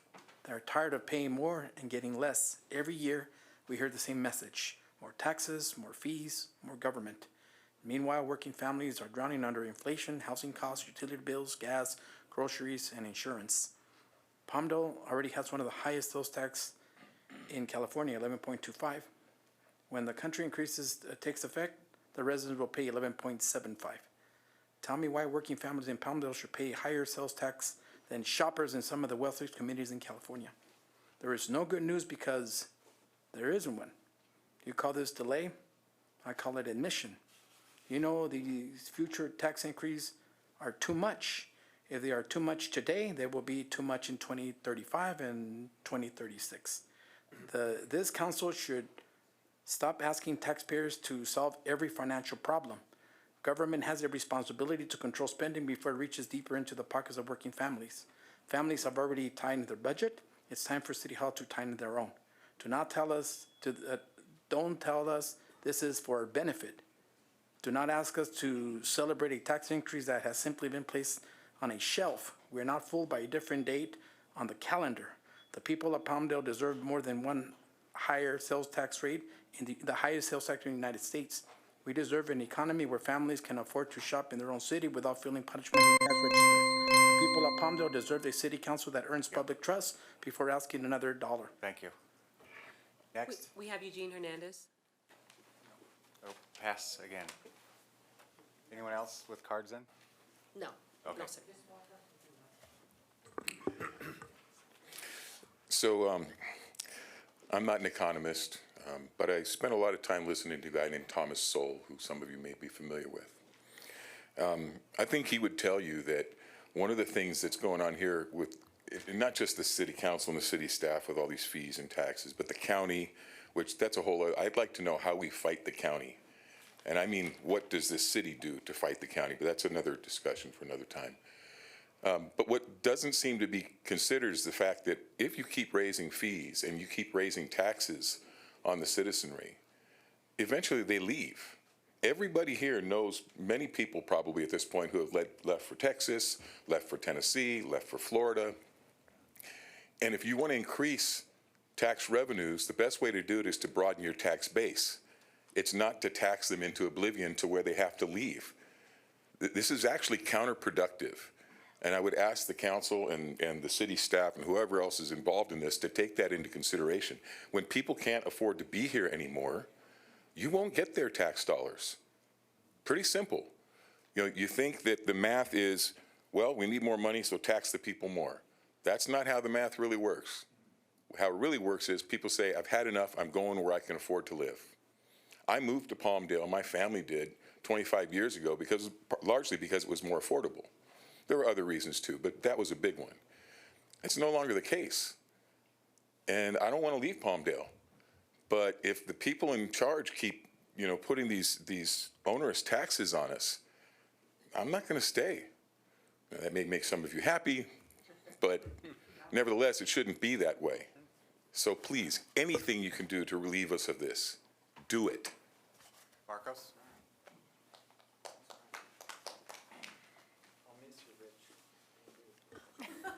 Taxes is not my forte, but when it starts impacting this part, it affects everybody, I think, even Republicans. Having said that, we already know the state is 6%. We also know that 3.75 comes from district and county. And we also know that on October 1st, it's going to go up another 0.5%, right? 0.50. When you put it all together, explain that to the young children here watching this. When you defer it for another 7 years, right, it's going to impact them as well when they try to finish college and begin to buy a new home. So this has long-term impacts, not just for future city councils, but for families who had just got out of college and are trying to start their own family. So the solution right now, in my opinion, is, as Ms. Alarcon eloquently said, and Mr. Coronado, is, number one, stop sounding like it's a benefit for the taxpayers, because it impacts disenfranchised and marginalized communities. People who want to make change like yourselves in city council want to present the right tax. Because I understand that in order to run a city, yeah, you need a tax. But this right here, the highest tax in California, how do you sell that to the average payer who's just trying to pay their rent? And by the way, they will be priced out, because when you see this in public, guess what an owner of a property wants to do? Raise it again and again and again. And who's the one impacting? The one who's just trying to live check to check and provide for their family. So I believe we have a council who has great common sense. We have 2 lawyers here and 2 other representatives who can come to a solution that really looks out for the best interests of the everyday taxpayer here in Palmdale. Thank you. Please, no clapping. No clapping for taxes. Thank you, Mayor. To conclude Dr. Coronado's comments, the people of Palmdale deserve better than one of the highest sales tax rates in the United States. We deserve an economy where families can afford to shop in their own city without feeling punished at the cash register. The people of Palmdale deserve a city council that earns the public's trust before asking for another dollar. I am not asking you to delay these tax increases. I am asking you to repeal them. Bring Palmdale's sales tax down to 10.25 like Malibu, where Larry Ellison, worth more than $300 billion, owns a home. Or 9.75% like Beverly Hills, where Jeff Bezos, worth more than $240 billion, owns one of the most expensive estates in America. Or even 7.75% like Laguna Beach, where Lancaster Mayor RX Paris chose to purchase a $6.6 million home. Apparently, the majority of you believe billionaires worth hundreds of billions of dollars deserve lower sales taxes than the hardworking families of Palmdale. And Dr. Coronado implores you to remember November. What I would like to add, Council, is that when we talk about fee increases in the Latino community, there have been several reports regarding changes to federal immigration enforcement and the impact that has had on businesses in Los Angeles, where many of our residents are paying, are you formerly employed or are currently employed in restaurants and commerce centers where they don't have the foot traffic and they don't have the revenue coming into their businesses the way they used to before. These people are also paying higher taxes. So when we talk about tax increases amongst the Latino community, we're not just looking at the city's taxes on paper, we're looking at the larger macroeconomic picture. And like Dr. Coronado says, if we have higher sales taxes in some of the wealthiest communities in California, then as a lifelong person who has refused to admit what party preference I have, I would wager I would agree with Mr. Loa and Mrs. Betancourt. Thank you so much.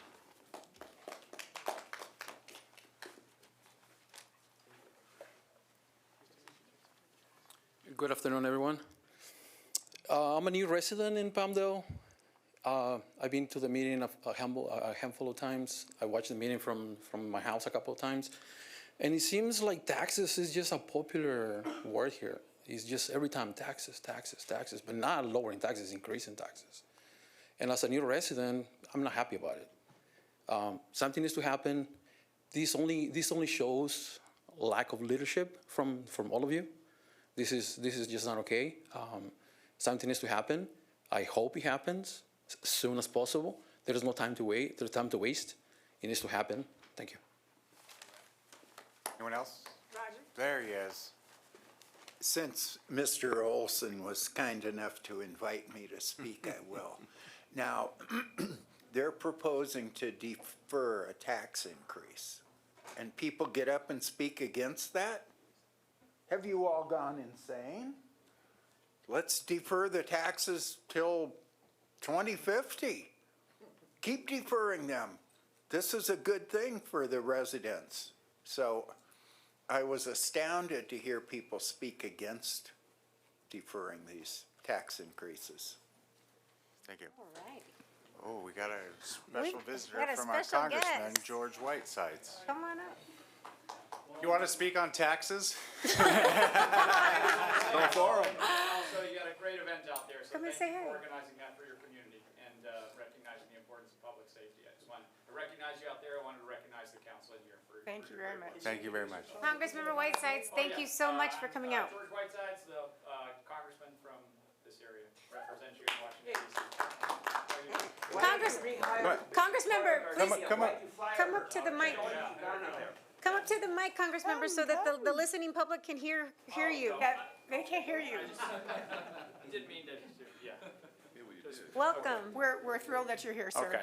I just wanted to say hello and thank you for all you do for our community. And you got a great event outside, so thank you. I'm George Whitesides, the local congressman. No, Thank you, I sir. mean, Yeah. thank you for the dollars that are coming our way as well. Yeah. Well, we'll And keep thank trying you to. for working in a nonpartisan or bipartisan way with us. Yeah. Because, you know, it's always a battle in Washington, but here we're very local and we're comfortable working together. That's absolutely right. Thank you. And for those that aren't aware, whenever we go to DC, Congressmember Whitesides has an open door policy. He welcomes us, he sits with us. He doesn't just have us meet with staff.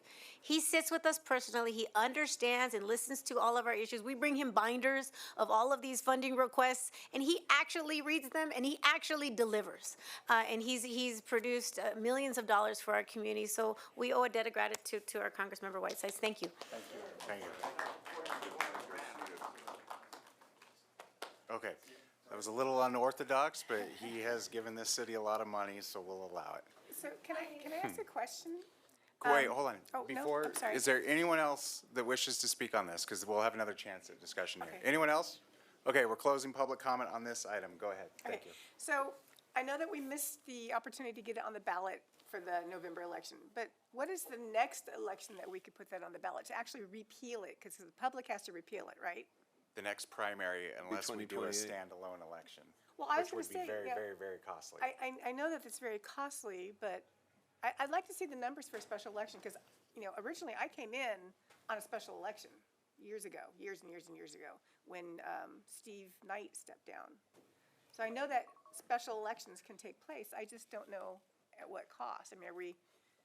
Yeah. Why don't Peter to pay Paul? we can include that in our analysis of where we're gonna make that up in the budget too, when, Okay. if we repeal this measure, right, we have to look at the fiscal impact. But we can suspend it like we're gonna do now, and then at the next election, No. No, we can't? Not the suspend the future, but not what's already on the books. We need clarification for that. So 2028 would be the soonest we could have the public vote on Yeah, it? no, I think what Councilmember Betancourt is suggesting is actually, I mean, it's possible. Whether it's the will of the council is another thing, but it's possible. We can do two things simultaneously. We can defer pursuant to the resolution that's presented to us today to 2035 and 2036, while we also explore the possibility and the financial ramifications of a repeal on both a special election and the next primary election.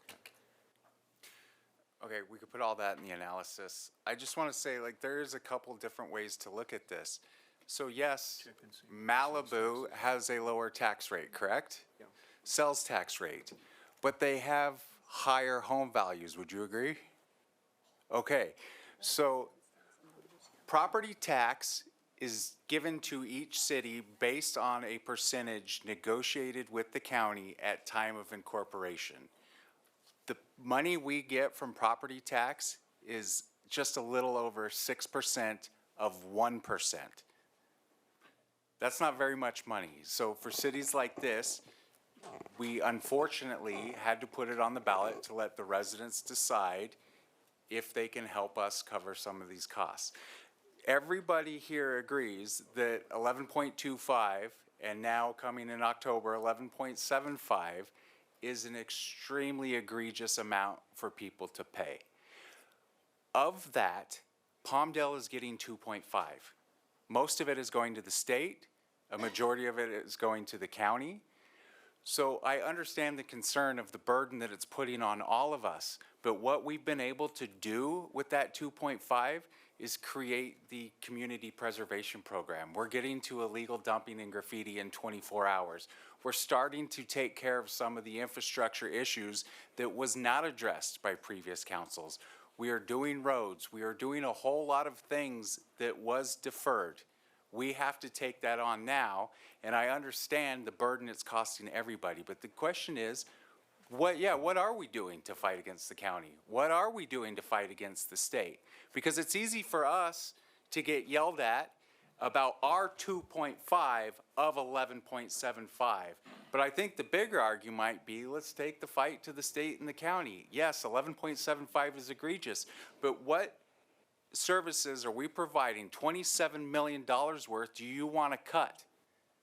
I think there's a couple different ways to look at this, but I think we should approve this as is.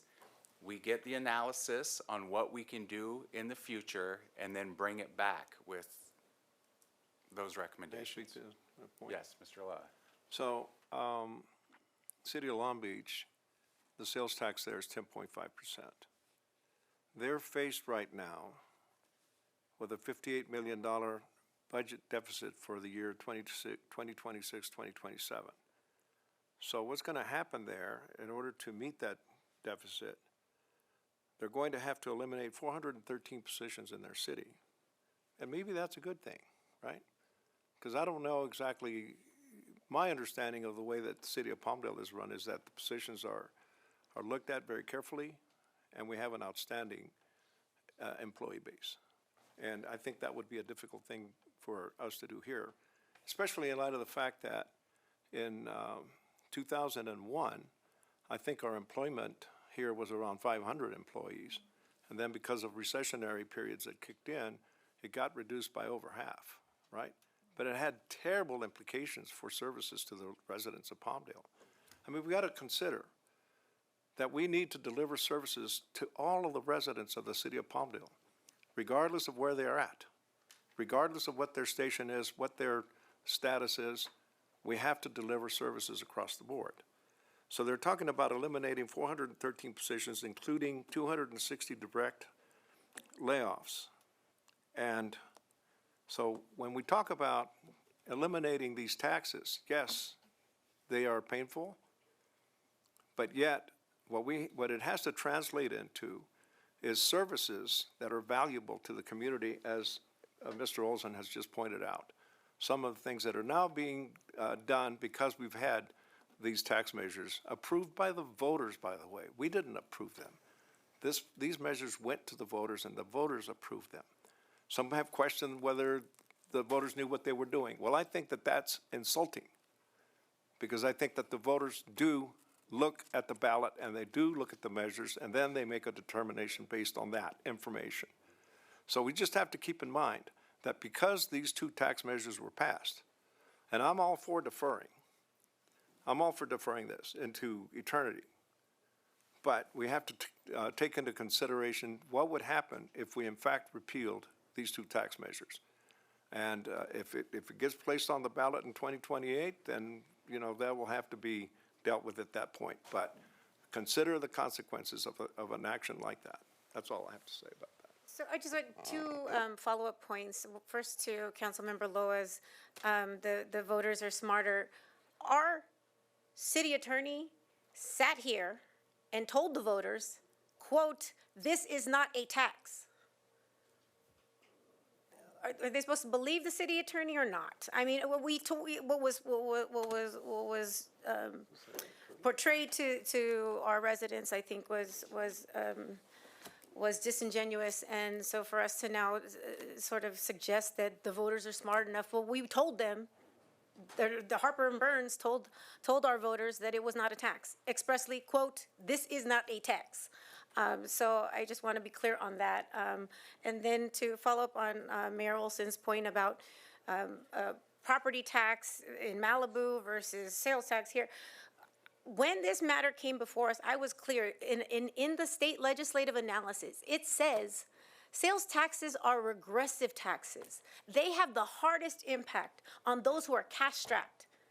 They're the ones that are renters. They're the ones that are, filing petitions in mobile homes because they're concerned about a $50 rent increase. Not the property owners. If we would have done an income tax, that's a different thing. But what was implemented was a regressive sales tax that hits the lowest the lowest economic factor in our community the hardest.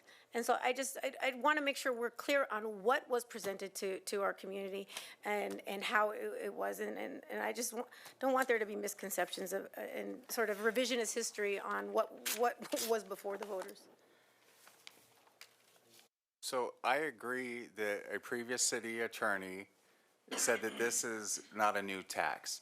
And I guess we can argue semantics. He probably would suggest it's not a new tax mechanism, but the end result did lead to an increased tax. And when I bought into that at the time, I wrote the 4 to encourage people to vote for this tax. And I repeated that, saying that this is not a new tax, but the end result was a tax increase. So I apologize for my statement encouraging people to vote for that. Now we have to undo it. It was wrong. So now that we know it was wrong, let's fix the wrong. Let's get it done. We can get it done. If there's a will, there's a way. We acknowledge the wrong. Let's fix it. Let's rectify it now. I think we'll see if I'm there. I think we approve this now. We bring back what we can do in the future on what has already been implemented. That's my motion. And can we get a cost analysis of what a special election would cost to repeal? Right. Yes. So, okay, so I'll That will go in the analysis. So I'll move to adopt the proposed resolution tonight to defer the .5 remainder of the implementation of Measure PD, the first .25 to 2035, and the second .25 to 2036, while simultaneously directing staff and the city attorney to provide, and working with our financial department to provide a financial analysis on the implications of a full repeal, but also the cost and timelines for putting a repeal measure on either a special ballot or an upcoming primary general election. And that study will include the budgetary impacts as well? Well, that was the motion I made. I just wanted to be clear and say it all at once. My motion, her second. All in favor, say aye. Aye. Anyone opposed? Passes unanimously. Do you want to do your city manager report now, or you want to wait until after these council discussions? Let's go council discussions. 9.1, discussion on oversight procedures for city manager position. Councilman Rallicron asked for this to be on the agenda, so I will let her start. All right, so we've got a couple of these on. I actually was just overall was hoping that there would be some semblance of a staff report. I think I submitted formal motions for both the city manager and city attorney. So I would have, and I requested that a staff report be provided on the defibrillator 9.3 item. None of that was afforded, so that's slightly disappointing, but in any case, I'm happy to present my items 9.1. So the 9.1, specific to the city manager. So the Palmdale Municipal Code specifically dictates that the city manager works under the direction and at the pleasure of the city council. Yet there currently exists very few, if any, oversight mechanisms for the city manager. Essentially, the city manager approves his own, there is a process, and there are subordinates who approve certain expense reimbursements and charges to the city, but they're subordinates to the city manager, which creates a conflict. It puts the subordinate in a precarious position to call into question any of those expenses of your boss. And outside of that sort of internal process, there really exist no oversight mechanisms. There's also, the city manager has the authority to enter into contracts unilaterally on his own, up to $125,000. Doesn't have to bring it to the council ever, doesn't have to tell us after they're executed. So we don't know when those contracts are entered into. I find that to be problematic. So these deficiencies have gotten us into some very costly legal hot water. And we're all clear on historically what this city has paid because of prior misconduct in the city management position. But unfortunately, those practices still continue today. I submitted, not the public records request that I had the lawsuit based on. I submitted an additional public records request specific to city managers' expenditures. And there was a delay in getting those documents. I got huge, 2 binders. I had to print them out because there were 65 PDFs of them, and I printed them out, and I have 2 huge binders. They're here, and I went through them with a fine-tooth comb, and a lot of the practices that put us in that legal hot water still are occurring today. I do this specifically because I want to make sure that we are addressing the structural problems so that we can provide the oversight necessary to ensure that our taxpayer dollars are protected. So expense reimbursements, travel, hotel rooms. There was an expenditure at the Renaissance Hotel in Palm Springs where the city manager used taxpayer dollars to pay for an over $1,000 a night hotel room and an over $200 bar tab at the hotel lobby cocktail lounge. 2 days later, he's in Vegas staying at the Trump Hotel in an $800 a night room. And then flights. To get to these fancy hotels, he booked flights in the main cabin seats. But then, so those are the regular rates, right, for regular folks. Then he upgraded his seats to essentially double the price. Public servants don't get to upgrade on taxpayer dime. And then there are the elaborate meals. $500 lunches in Long Beach, $700 dinners in Vegas, countless meals. And on the expense reimbursements, it says meals with, and it's undisclosed, working lunch with consultant, working lunch with developer. Well, that's concerning for a variety of reasons. I mean, the conflicts of interest that are presented when you meet with consultants or meet with developers, raise red flags all over the place. We shouldn't be paying for lunches with select consultants and select developers. But even though there were many undisclosed consultants and developers, there were a couple that I found. One of which, a lunch with a consultant, none other than with Wilden Engineering, which is the firm that I've been raising over and over and over again in the past several months. Why are we having lunch with Wilden when we're awarding contract after contract after contract with them? Why are we having lunches with developers Phil Terry and Daniel Singh? Are we meeting with every other developer? It just doesn't make any sense to me. And then to make matters worse, I found other lunches, the $1 million auto mall agreements were all negotiated at lunches that we paid for. And then the same for AV Edge. On top of the $300,000 that we give them, we're paying for lunches with AV Edge too.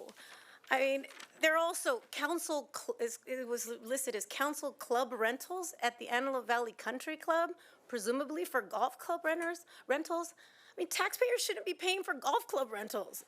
I mean, this is just a flagrant waste of taxpayer dollars, and it must be stopped.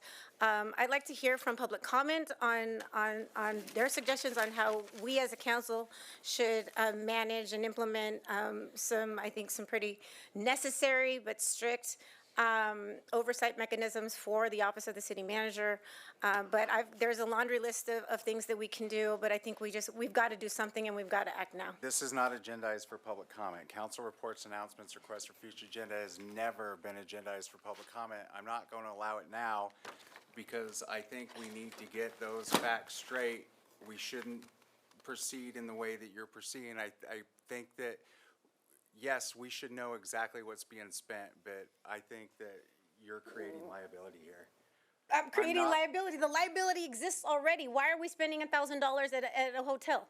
Why are we why Because- are those expenses being authorized? Agenda item, it violates the Brown Act to have an agenda item and not allow public comment. This is for council discussion. Doesn't matter. Doesn't matter. It's an agenda. item on It's the an agenda. it's an You have to itemized. allow public comment. Brown Act, period.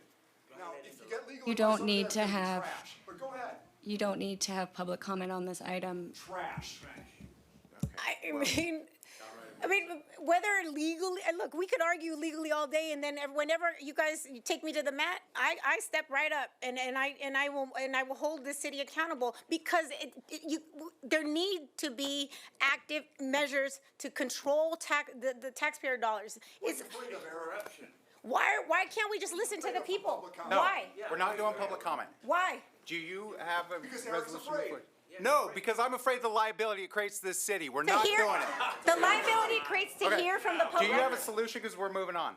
The liability it creates, what liability, Okay. please articulate the liability it creates to allow the public to comment on give us their feedback on how we should provide oversight. Because you clearly invited people to come here to speak. This is political I grandstanding, clearly- and I think the liability comes from the city. Okay. Election in Yeah. November, Eric. Okay. Political Great. grandstanding. No public comment tonight, though. Political grandstanding is what you did with the at-large mayor, but how could you shut down the opportunity for the public to Okay. provide their voice? We're done with that. Do you want to move on to 9.2? What do you mean we're done with that? We're not doing public What's comment. done with that? We have done nothing with that. We're not doing public comment. Do you want to continue the item? Mr. Gallego found, just by Google. It's pretty simple, it's pretty clear, it says if it's on the agenda, you gotta allow public comment. So, before you make a mistake, you might wanna check. It's gonna be a costly one. And I mean, look, how much bad legal advice are we gonna get from Harper Burns? Enough. Not a tax. You wanna talk about the extra people here? Yeah, we'll think about the extra people here, especially this mistake there about that. If the attorney thought this was wrong, she would have said something already. Public comment. Do we have to take public comment? Yes or no? No, it's a discussion item on the agenda for Okay, council. we're moving on. Trash. Embarrassing, you're gonna find you're wrong. Noted. Okay, we'll deal with it if I'm wrong. 9.2. You'll deal with it if you're wrong? Just like you said, your quote with Measure PD, you said, if the voters don't like it, it's on me. It is on you, Eric. And it's time for you to step up and take action. Do something. Having a discussion but no action because you guys agendized it that way and you guys think that we're precluded from taking action or from hearing from our public is completely preposterous. 9.2? 9.2, so we're not going to do anything. I'm just going to continue to talk about all that's wrong. Look, 9.2 is self-explanatory. We're getting bad legal advice. I don't know why you guys continue to pursue the litigation on the CPRA, my public records request on city attorney billing, which I won, which now is costing the city $190,000 on my end, $124,000 on the city's end. That's a ridiculous amount of money on legal expenditures. The city attorney continues to provide faulty legal advice. The staff reports are terrible. I went to a Measure AV meeting, and she was literally on the table like this and constantly on her cell phone. I mean, we went out, I thought we directed that we were going to go out to replace our city attorney. I don't know where that process stands, but something needs to be done. I mean, enough of the bad legal advice that continues to cost this city millions. We open that process. The application period for applicants closes on the 9th, and then we will set a special meeting to interview those If I applicants. wanted to have a conversation with you, Eric, I would have just called you. I want to hear from the people. Okay, but we're not doing that here on this item the way it's agendized.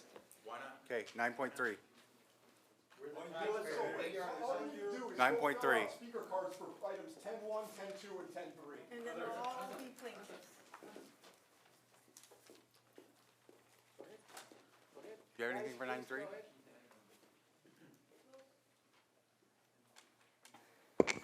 All right. Well, on a much lighter note, well, not lighter. It's a heavier emotionally, but but I think equally important. I don't know if some of you may have seen my post on Facebook, but when my brother Richie, at the age of 3, was in a car accident in North Hollywood, and at the time there were no pediatric trauma care centers in that area. He had to be teleported from North Hollywood to Children's Hospital of LA, and that process took over an hour, what's called the golden hour, as soon as the time immediately following the impact of the trauma. And so unfortunately, the following day, he passed. Now, my father ultimately served in the California State Senate, and while he was there, he passed legislation called Richie's Bill. My brother's name was Richie. He passed Richie's Bill, and what it does is it generates funds. Those DMV fees, the registration licensing fees that everybody hates, that add up after you get your bill, and then you're like, oh no, what's that added on? It's one of those fees. There's several of them, but it's one of those fees, and those fees compile and are distributed statewide to establish pediatric trauma care centers across the state. As a result of Richie's Bill, Northridge Hospital opened the first pediatric trauma care center in the San Fernando Valley, which would have been able to service my brother, but now is thankfully able to save lives of millions in the San Fernando Valley. All that to say, there's so much that we can do to save lives here. We can do our part. In my district, I think slightly over a month ago, a 7-year-old boy had a heart attack, essentially had cardiac arrest on a playground in my district at his school. And it got me to think, what can we do to help? We can't control what happens at schools, and particularly at the private school where he was attending. But we can do something on city property. We can provide defibrillators and make sure that staff are properly trained at all of our parks, at all of our rec centers, at Dry Town, at Legacy Commons, at all of the various city properties. And I asked for staff to do an analysis of which facilities we have, like an inventory of the facilities that we have and where we could potentially install a defibrillator, and the cost of a defibrillator. The defibrillator itself is only $157, and training, I think, would also be de minimis, but the value, I mean, saving one life alone, I think is well worth it. And if we're talking about, a meaningful expenditure of taxpayer dollars, for me, and I think for our community, this is one. So I'd like to propose that we move forward with the implementation, the purchase and the implementation, installation of defibrillators at all of our city properties that I've listed, and others that even if I've omitted them, that they be included, as well as a subsequent training for all of our staff on how to use those defibrillators. Is that a motion? No, he's not letting me make a motion. He's not letting people talk. I don't know. Okay, never mind. I was confused. I would love that idea. Let me just say that since we're discussing this. Oh, no, it's on. Oh, it's on. Oh, okay. Sorry. I guess I'm too quiet. No, I think that's a great idea. I know that you and I, a couple weeks ago, were looking for medical kits and stuff inside City Hall. And we couldn't find the defibrillators, and we didn't find the medical kits. And it's like, we got to get on our game here, because I've been rushed to the hospital more times than I care for. And it might be one of our council members saving my life one day. I haven't had a heart attack yet, but, the stress sometimes gets to you. So I think everybody needs to be trained. I don't think just the staff. I think the council needs to be trained. I would actually like to have the public classes, because like at the school or at a park, what if there's no staff available and you just have someone there going, what do I do with this thing? And it would be nice to offer that kind of training to everyone. Every minute counts. Every The second, reason I'm still talking is because I had paramedic rescue within, very short period of time. The rescue's right across the street, and they got me to the hospital very, very quickly, and they got me to a stroke hospital, so I was able to save my brain. But every single minute counts, and I'm sorry to hear about your brother. Thank you. I mean, he's still saving lives. He's our little angel. I guess I'm confused because we had discussions, preliminary discussions at the former meeting where we took a vote to agendize the items. I specifically said an action item. Why is this, did you guys just do this to placate me and to sort of, to trick me and tricking the listening public to think that we're gonna do something when we're not? I mean, what is the value of having 3 discussions we've already had? We voted to put these items on the agenda last meeting, and we had the similar discussions then. We're doing it again now, but according to your direction, we're precluded from taking action. We're precluded from hearing from public comment. What is the purpose of these then? You asked for it to come back as a council discussion, and that's what we're doing. No, as an action If you want to bring item. it back as an action item, let's do that. As an but action item. Why way would I I want to understood just it- talk about it? Like, that's Motion was ridiculous. for a discussion for the last ones. However, we are in council actions and requests for future agendas. So if there is a request for a future agenda action item, it can be brought forward at this time with a motion and a second. I'll make the motion to bring back the defibrillator, to be able to vote on that, because I think that's very, very important to the public health and safety of this community. So that would be my motion, to bring it back as an agenda item that we can vote on. Thank you. I'm happy that you can move that, and I'll gladly Can I second get a it. second? Okay. We've already did it. I will go back and look at the videos, and I hope that everybody else does too. This is really ridiculous, Eric. Okay. All in favor, say aye. Aye. Anyone opposed to that? Nope. Okay, we'll bring it back as an action item. So that's 9.3. So we're not doing anything on 9.1 and 9.2? We're just gonna let the city manager and the city attorney exist with no oversight mechanisms? Do you have a specific request to bring back an action item? I already did that. I actually had them printed. I wrote out my motions last time and I submitted them. To who?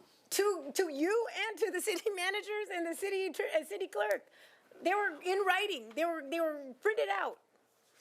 I had them prepared, so I don't know. I know that I have personally asked for face-to-face, a spreadsheet or something to keep me notified of anything, any contract signed that's over $100,000, because we're responsible as a council for that money, and we need to be able to track it, to monitor it, and to know it as soon as it happens. So I'm hoping that city manager is going to work on that and get us maybe a monthly list or, quarterly list of all the things that he has spent over $100,000 on. So I guess I'll move again to have both item 9.1 and 9.2 come back as action items. Okay, we can do that, but when it comes back, the action item will be completely thought out, right? I had it already thought out. It had points with quarterly reports and everything. I did not get that. I And then can- your request was to bring back a discussion, so You know that's what? what it is. We could table these and go to closed session and come back, and I can print them out for you, and we can then take action on them, if that's what you I would like. don't want you to go No. print something, me read it, and then No, take no, an no. action. Everything is no with you, Let's prepare Eric. it the Can we right have a way. can-do attitude here? No. Okay, we're not playing baseball. Okay, yeah, Thanks, guys. elections in November, everybody's aware. Fantastic. So again, we're not going to do anything. Yes, we can bring them back as action items, and then we'll discuss it and vote on that. But I want to have in front of me the clear path of what you're suggesting. The way that I understood it is we had a discussion, we asked the city manager, can you provide us with monthly or quarterly emails outlining everything that you signed under your discretionary? The answer was yes. I would like to see those emails. It should start. If we want to bring that as an action item to vote on, let's do that. That was it. First of all, when I requested last meeting, I raised the issue in my time under council requests for future agenda items. We are not permitted to take action then.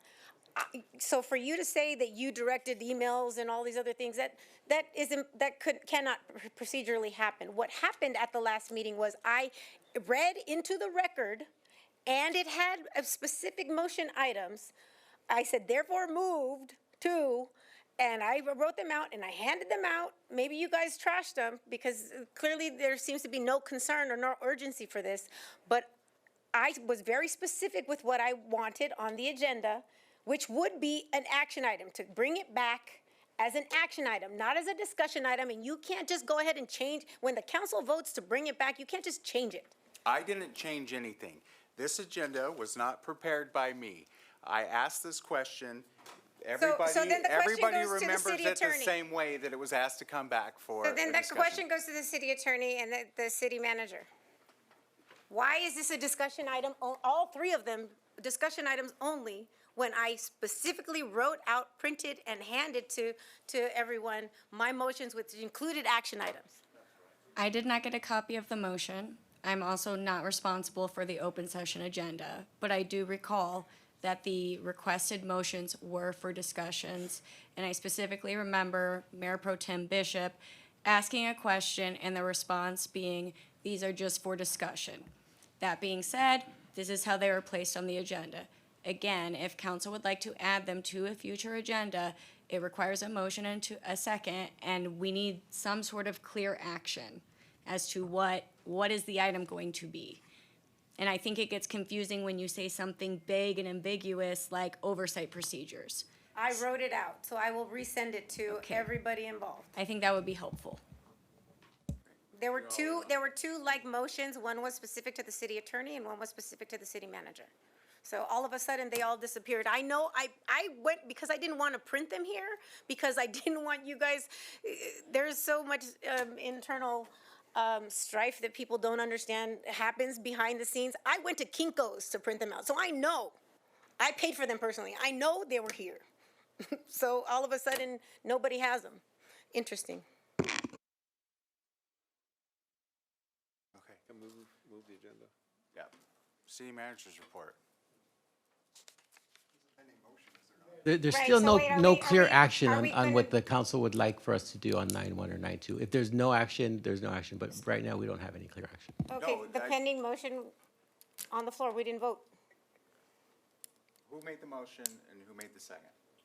I think it needs to be well, we had the discussion, but I want to see her. Yeah, we all agree that there needs to be oversight, but I don't think that we all agree that you just draft something, bring it back, and then we'll all agree with that. I think we should all have input I on what didn't we say want the that. oversight to I be. didn't suggest that. I drafted it as a template, which is what you guys all are asking for, that there be something expressly written out, some actual action plan, a clear action plan. I did that work already.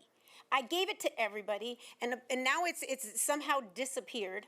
And now we're back at the discussion stage. I will again reiterate and resubmit it to everybody, and which includes very, very clear.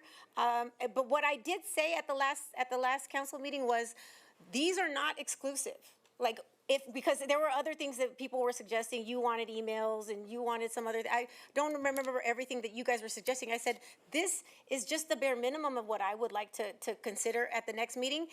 All suggestions are welcome. And then we can consider them all together and decide which ones we actually want to implement. That was the plan. But I'm happy to do it now again. So the motion is on the floor to bring back as action items, I don't know, action on which specific oversight mechanisms to implement for both the city manager and the city attorney. I'll second your motion. Okay, all in favor, say aye. Aye. Aye. Anyone opposed? No. We'll bring it back. Okay, city manager report.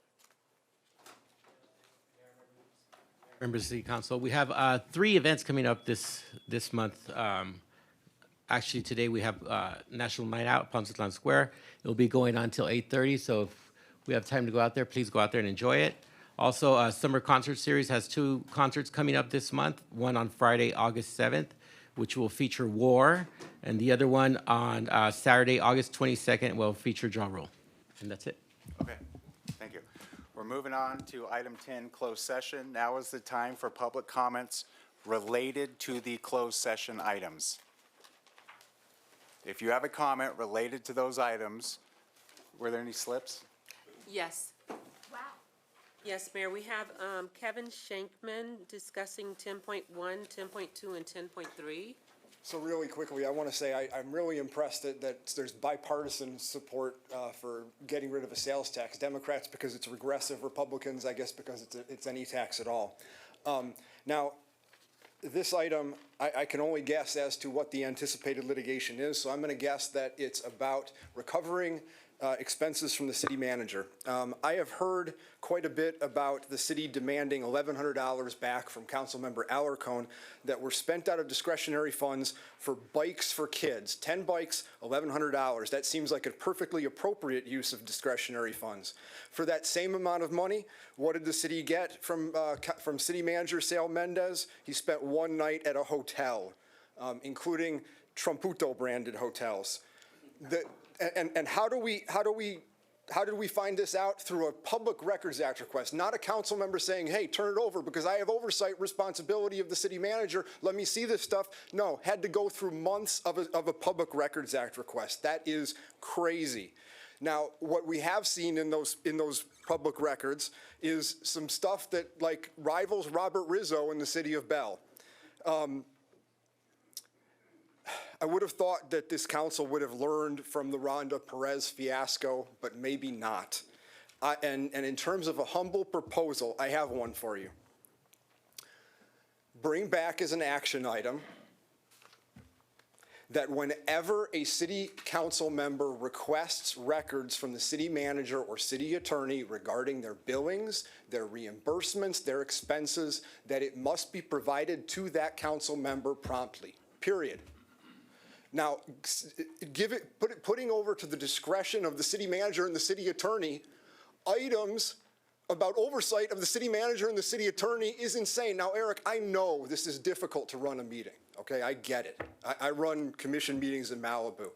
But when you're getting advice that's trash, it makes it all the more difficult. Thank you. The city attorney recruitment process closes on the 9th. Put in. That would be interesting, wouldn't it? Wouldn't it? It would. I think it would. Okay, next. We have Eugene Hernandez on 10.1 and 10.2.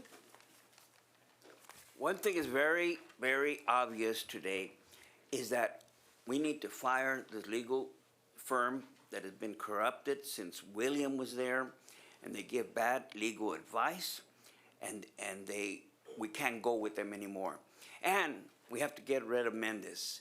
Just like Rhonda Perez, for you to spend thousands of dollars of our tax money for your hotel, who knows whether you hired streetwalkers to be with you. That's not the how thing. is that related I wouldn't be to the closed surprised that session? you do it. Don't interrupt me. No, I'm how is that talking. relating to the closed session? It's relating. How? You know, you did a poor job tonight. You acted like a fool. You silenced people, and you should resign as a city councilman.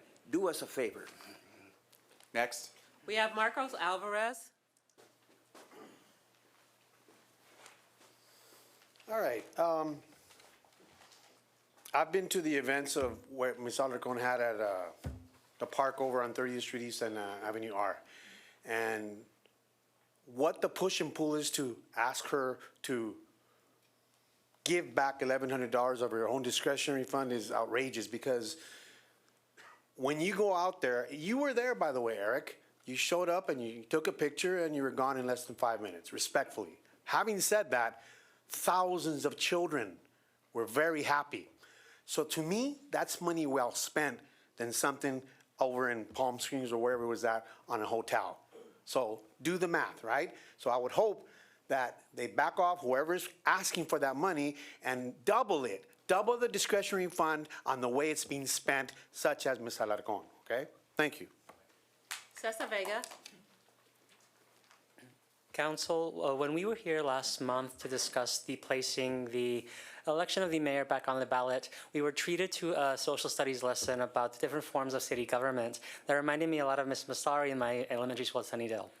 I'm wondering if the structural issue isn't the structure of government in the city, and if it's not an opportunity that we have, if we survive the ballot in November and any challenges to the implementation of an at-large elected mayor, might we not have the opportunity to change the current system of our council so that there is a different role for the city manager than what we have now?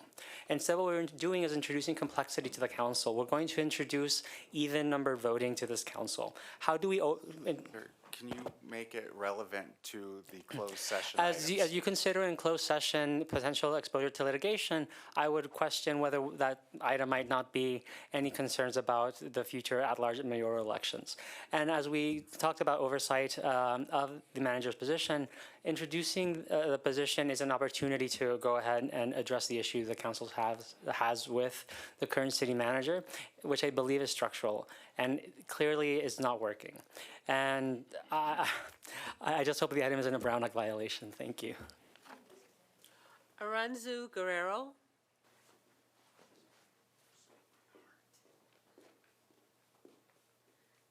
Good afternoon. My name is Aranza Guerrero. First, I want to say thank you so much to Ms. Andrea. I feel like you are the only person with a backbone in this entire chamber other than the citizens here behind me. So I'm very proud of you for that.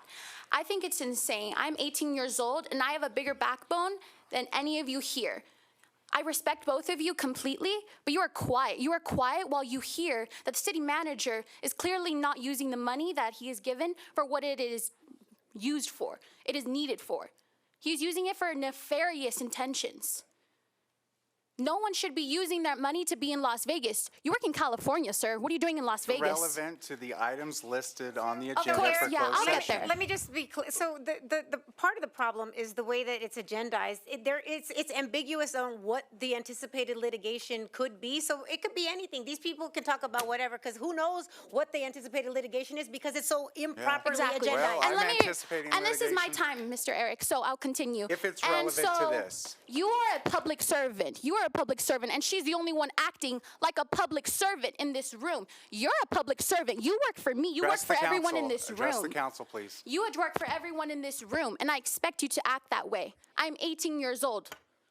I'm gonna vote in November. You keep saying, oh, yeah, I know November is the election year, then act like it.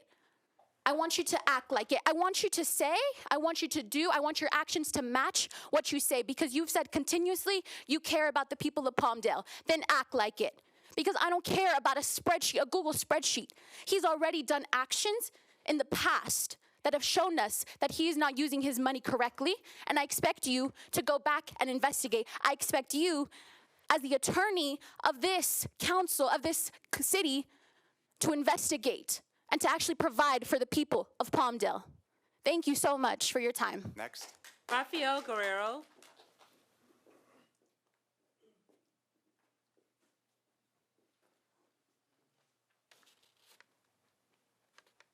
What can I say? I'm a proud dad. That's my daughter. I'm very proud. She'll be in American University this August. She's gonna be 4 years over there, studying international relations and what's the other one? There's two. And political Which science. item are you speaking on? 10-1, this is referring to the city attorney. I hope you do a good job on your agenda. Just wishing you well. And it's kind of disappointing to see the behavior today. I was not expecting it. This is new to me. Nobody invited me here. I come here every time. You see me here.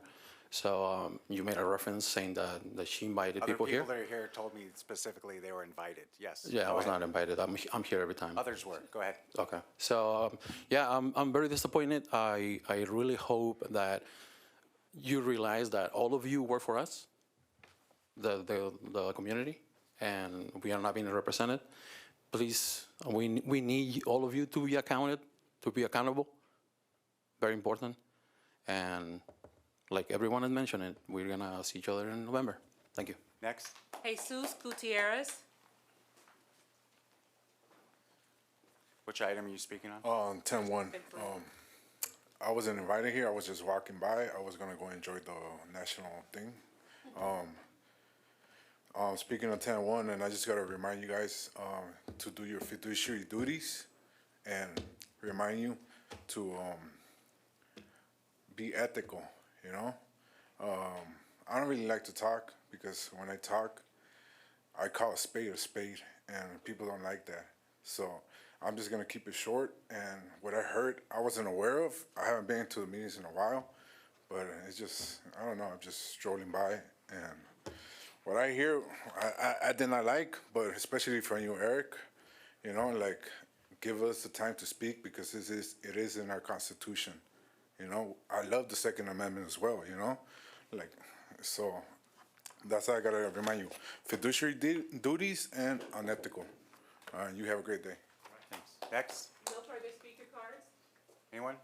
Okay, we're closing public comment. I'm just going to say two things. 10.2 and 10.3. I already talked to them, No, that's for 10.1. I have commented on 10.2 and 10.3. Okay, well, they figured that out. I just want to say, I always invite everybody to come to our meetings because the more public participation, the better. And I've been doing that. I've been the biggest advocate on this council for public participation. So I don't know, Erica, why you think that this is political grandstanding.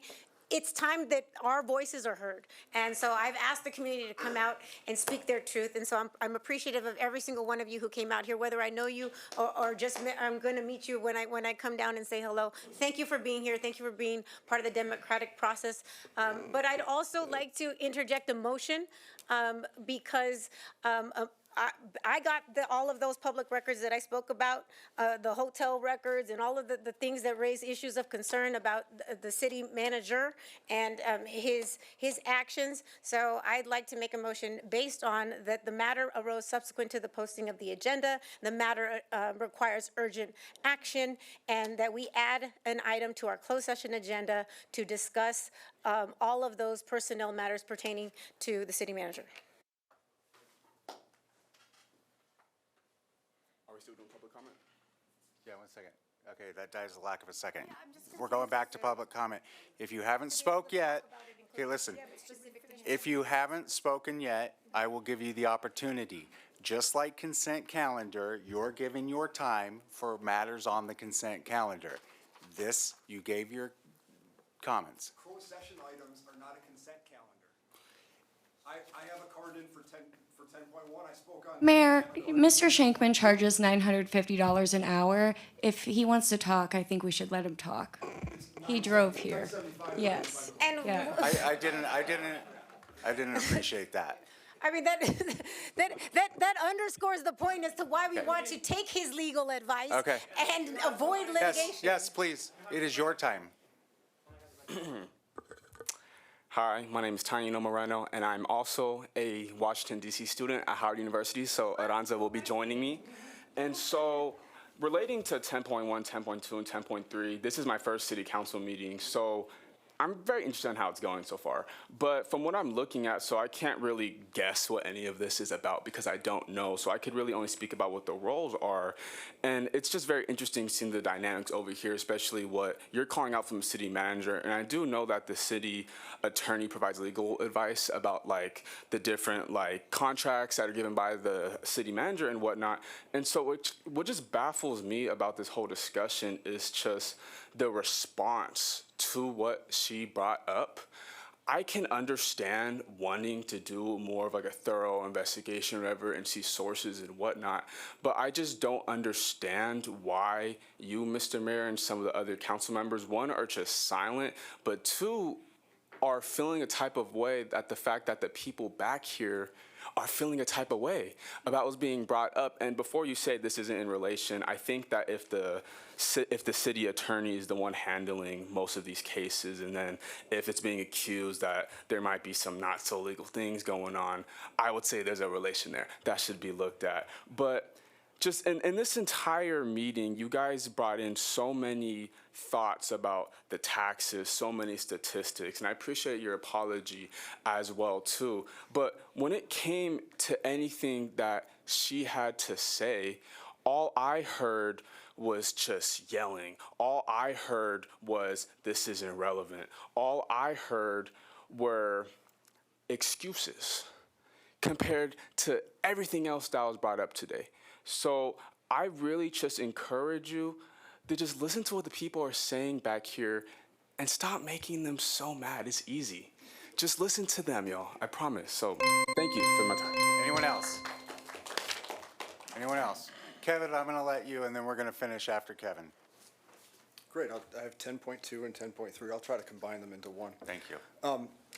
So my comment relates to 10.2 particularly because it is litigation and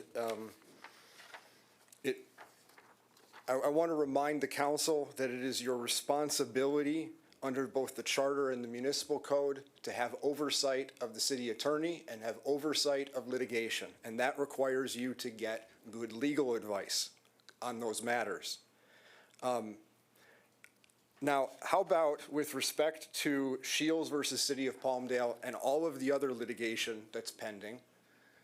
We have an action, we just simply say, if any council member wants to see the city attorney's billings, we show it to them.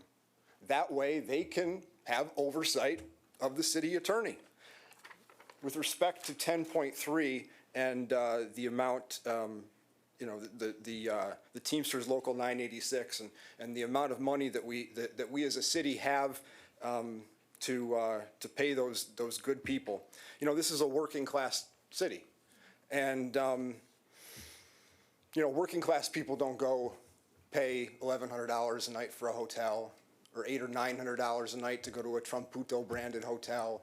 They don't run up a bar tab of hundreds of dollars. Well, some of them might.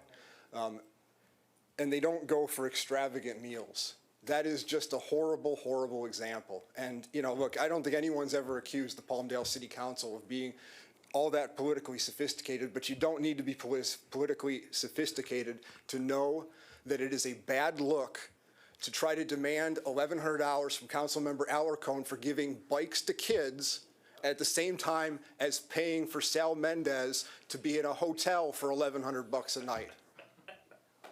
Thank you. Okay. We're closing that, and we will adjourn to closed session. I gotta say my items. So, good evening, Mayor and City Council. Tonight, we have items 10.1, 10.2, and 10.3 for closed session, and we can convene back there whenever you are ready. Thank you.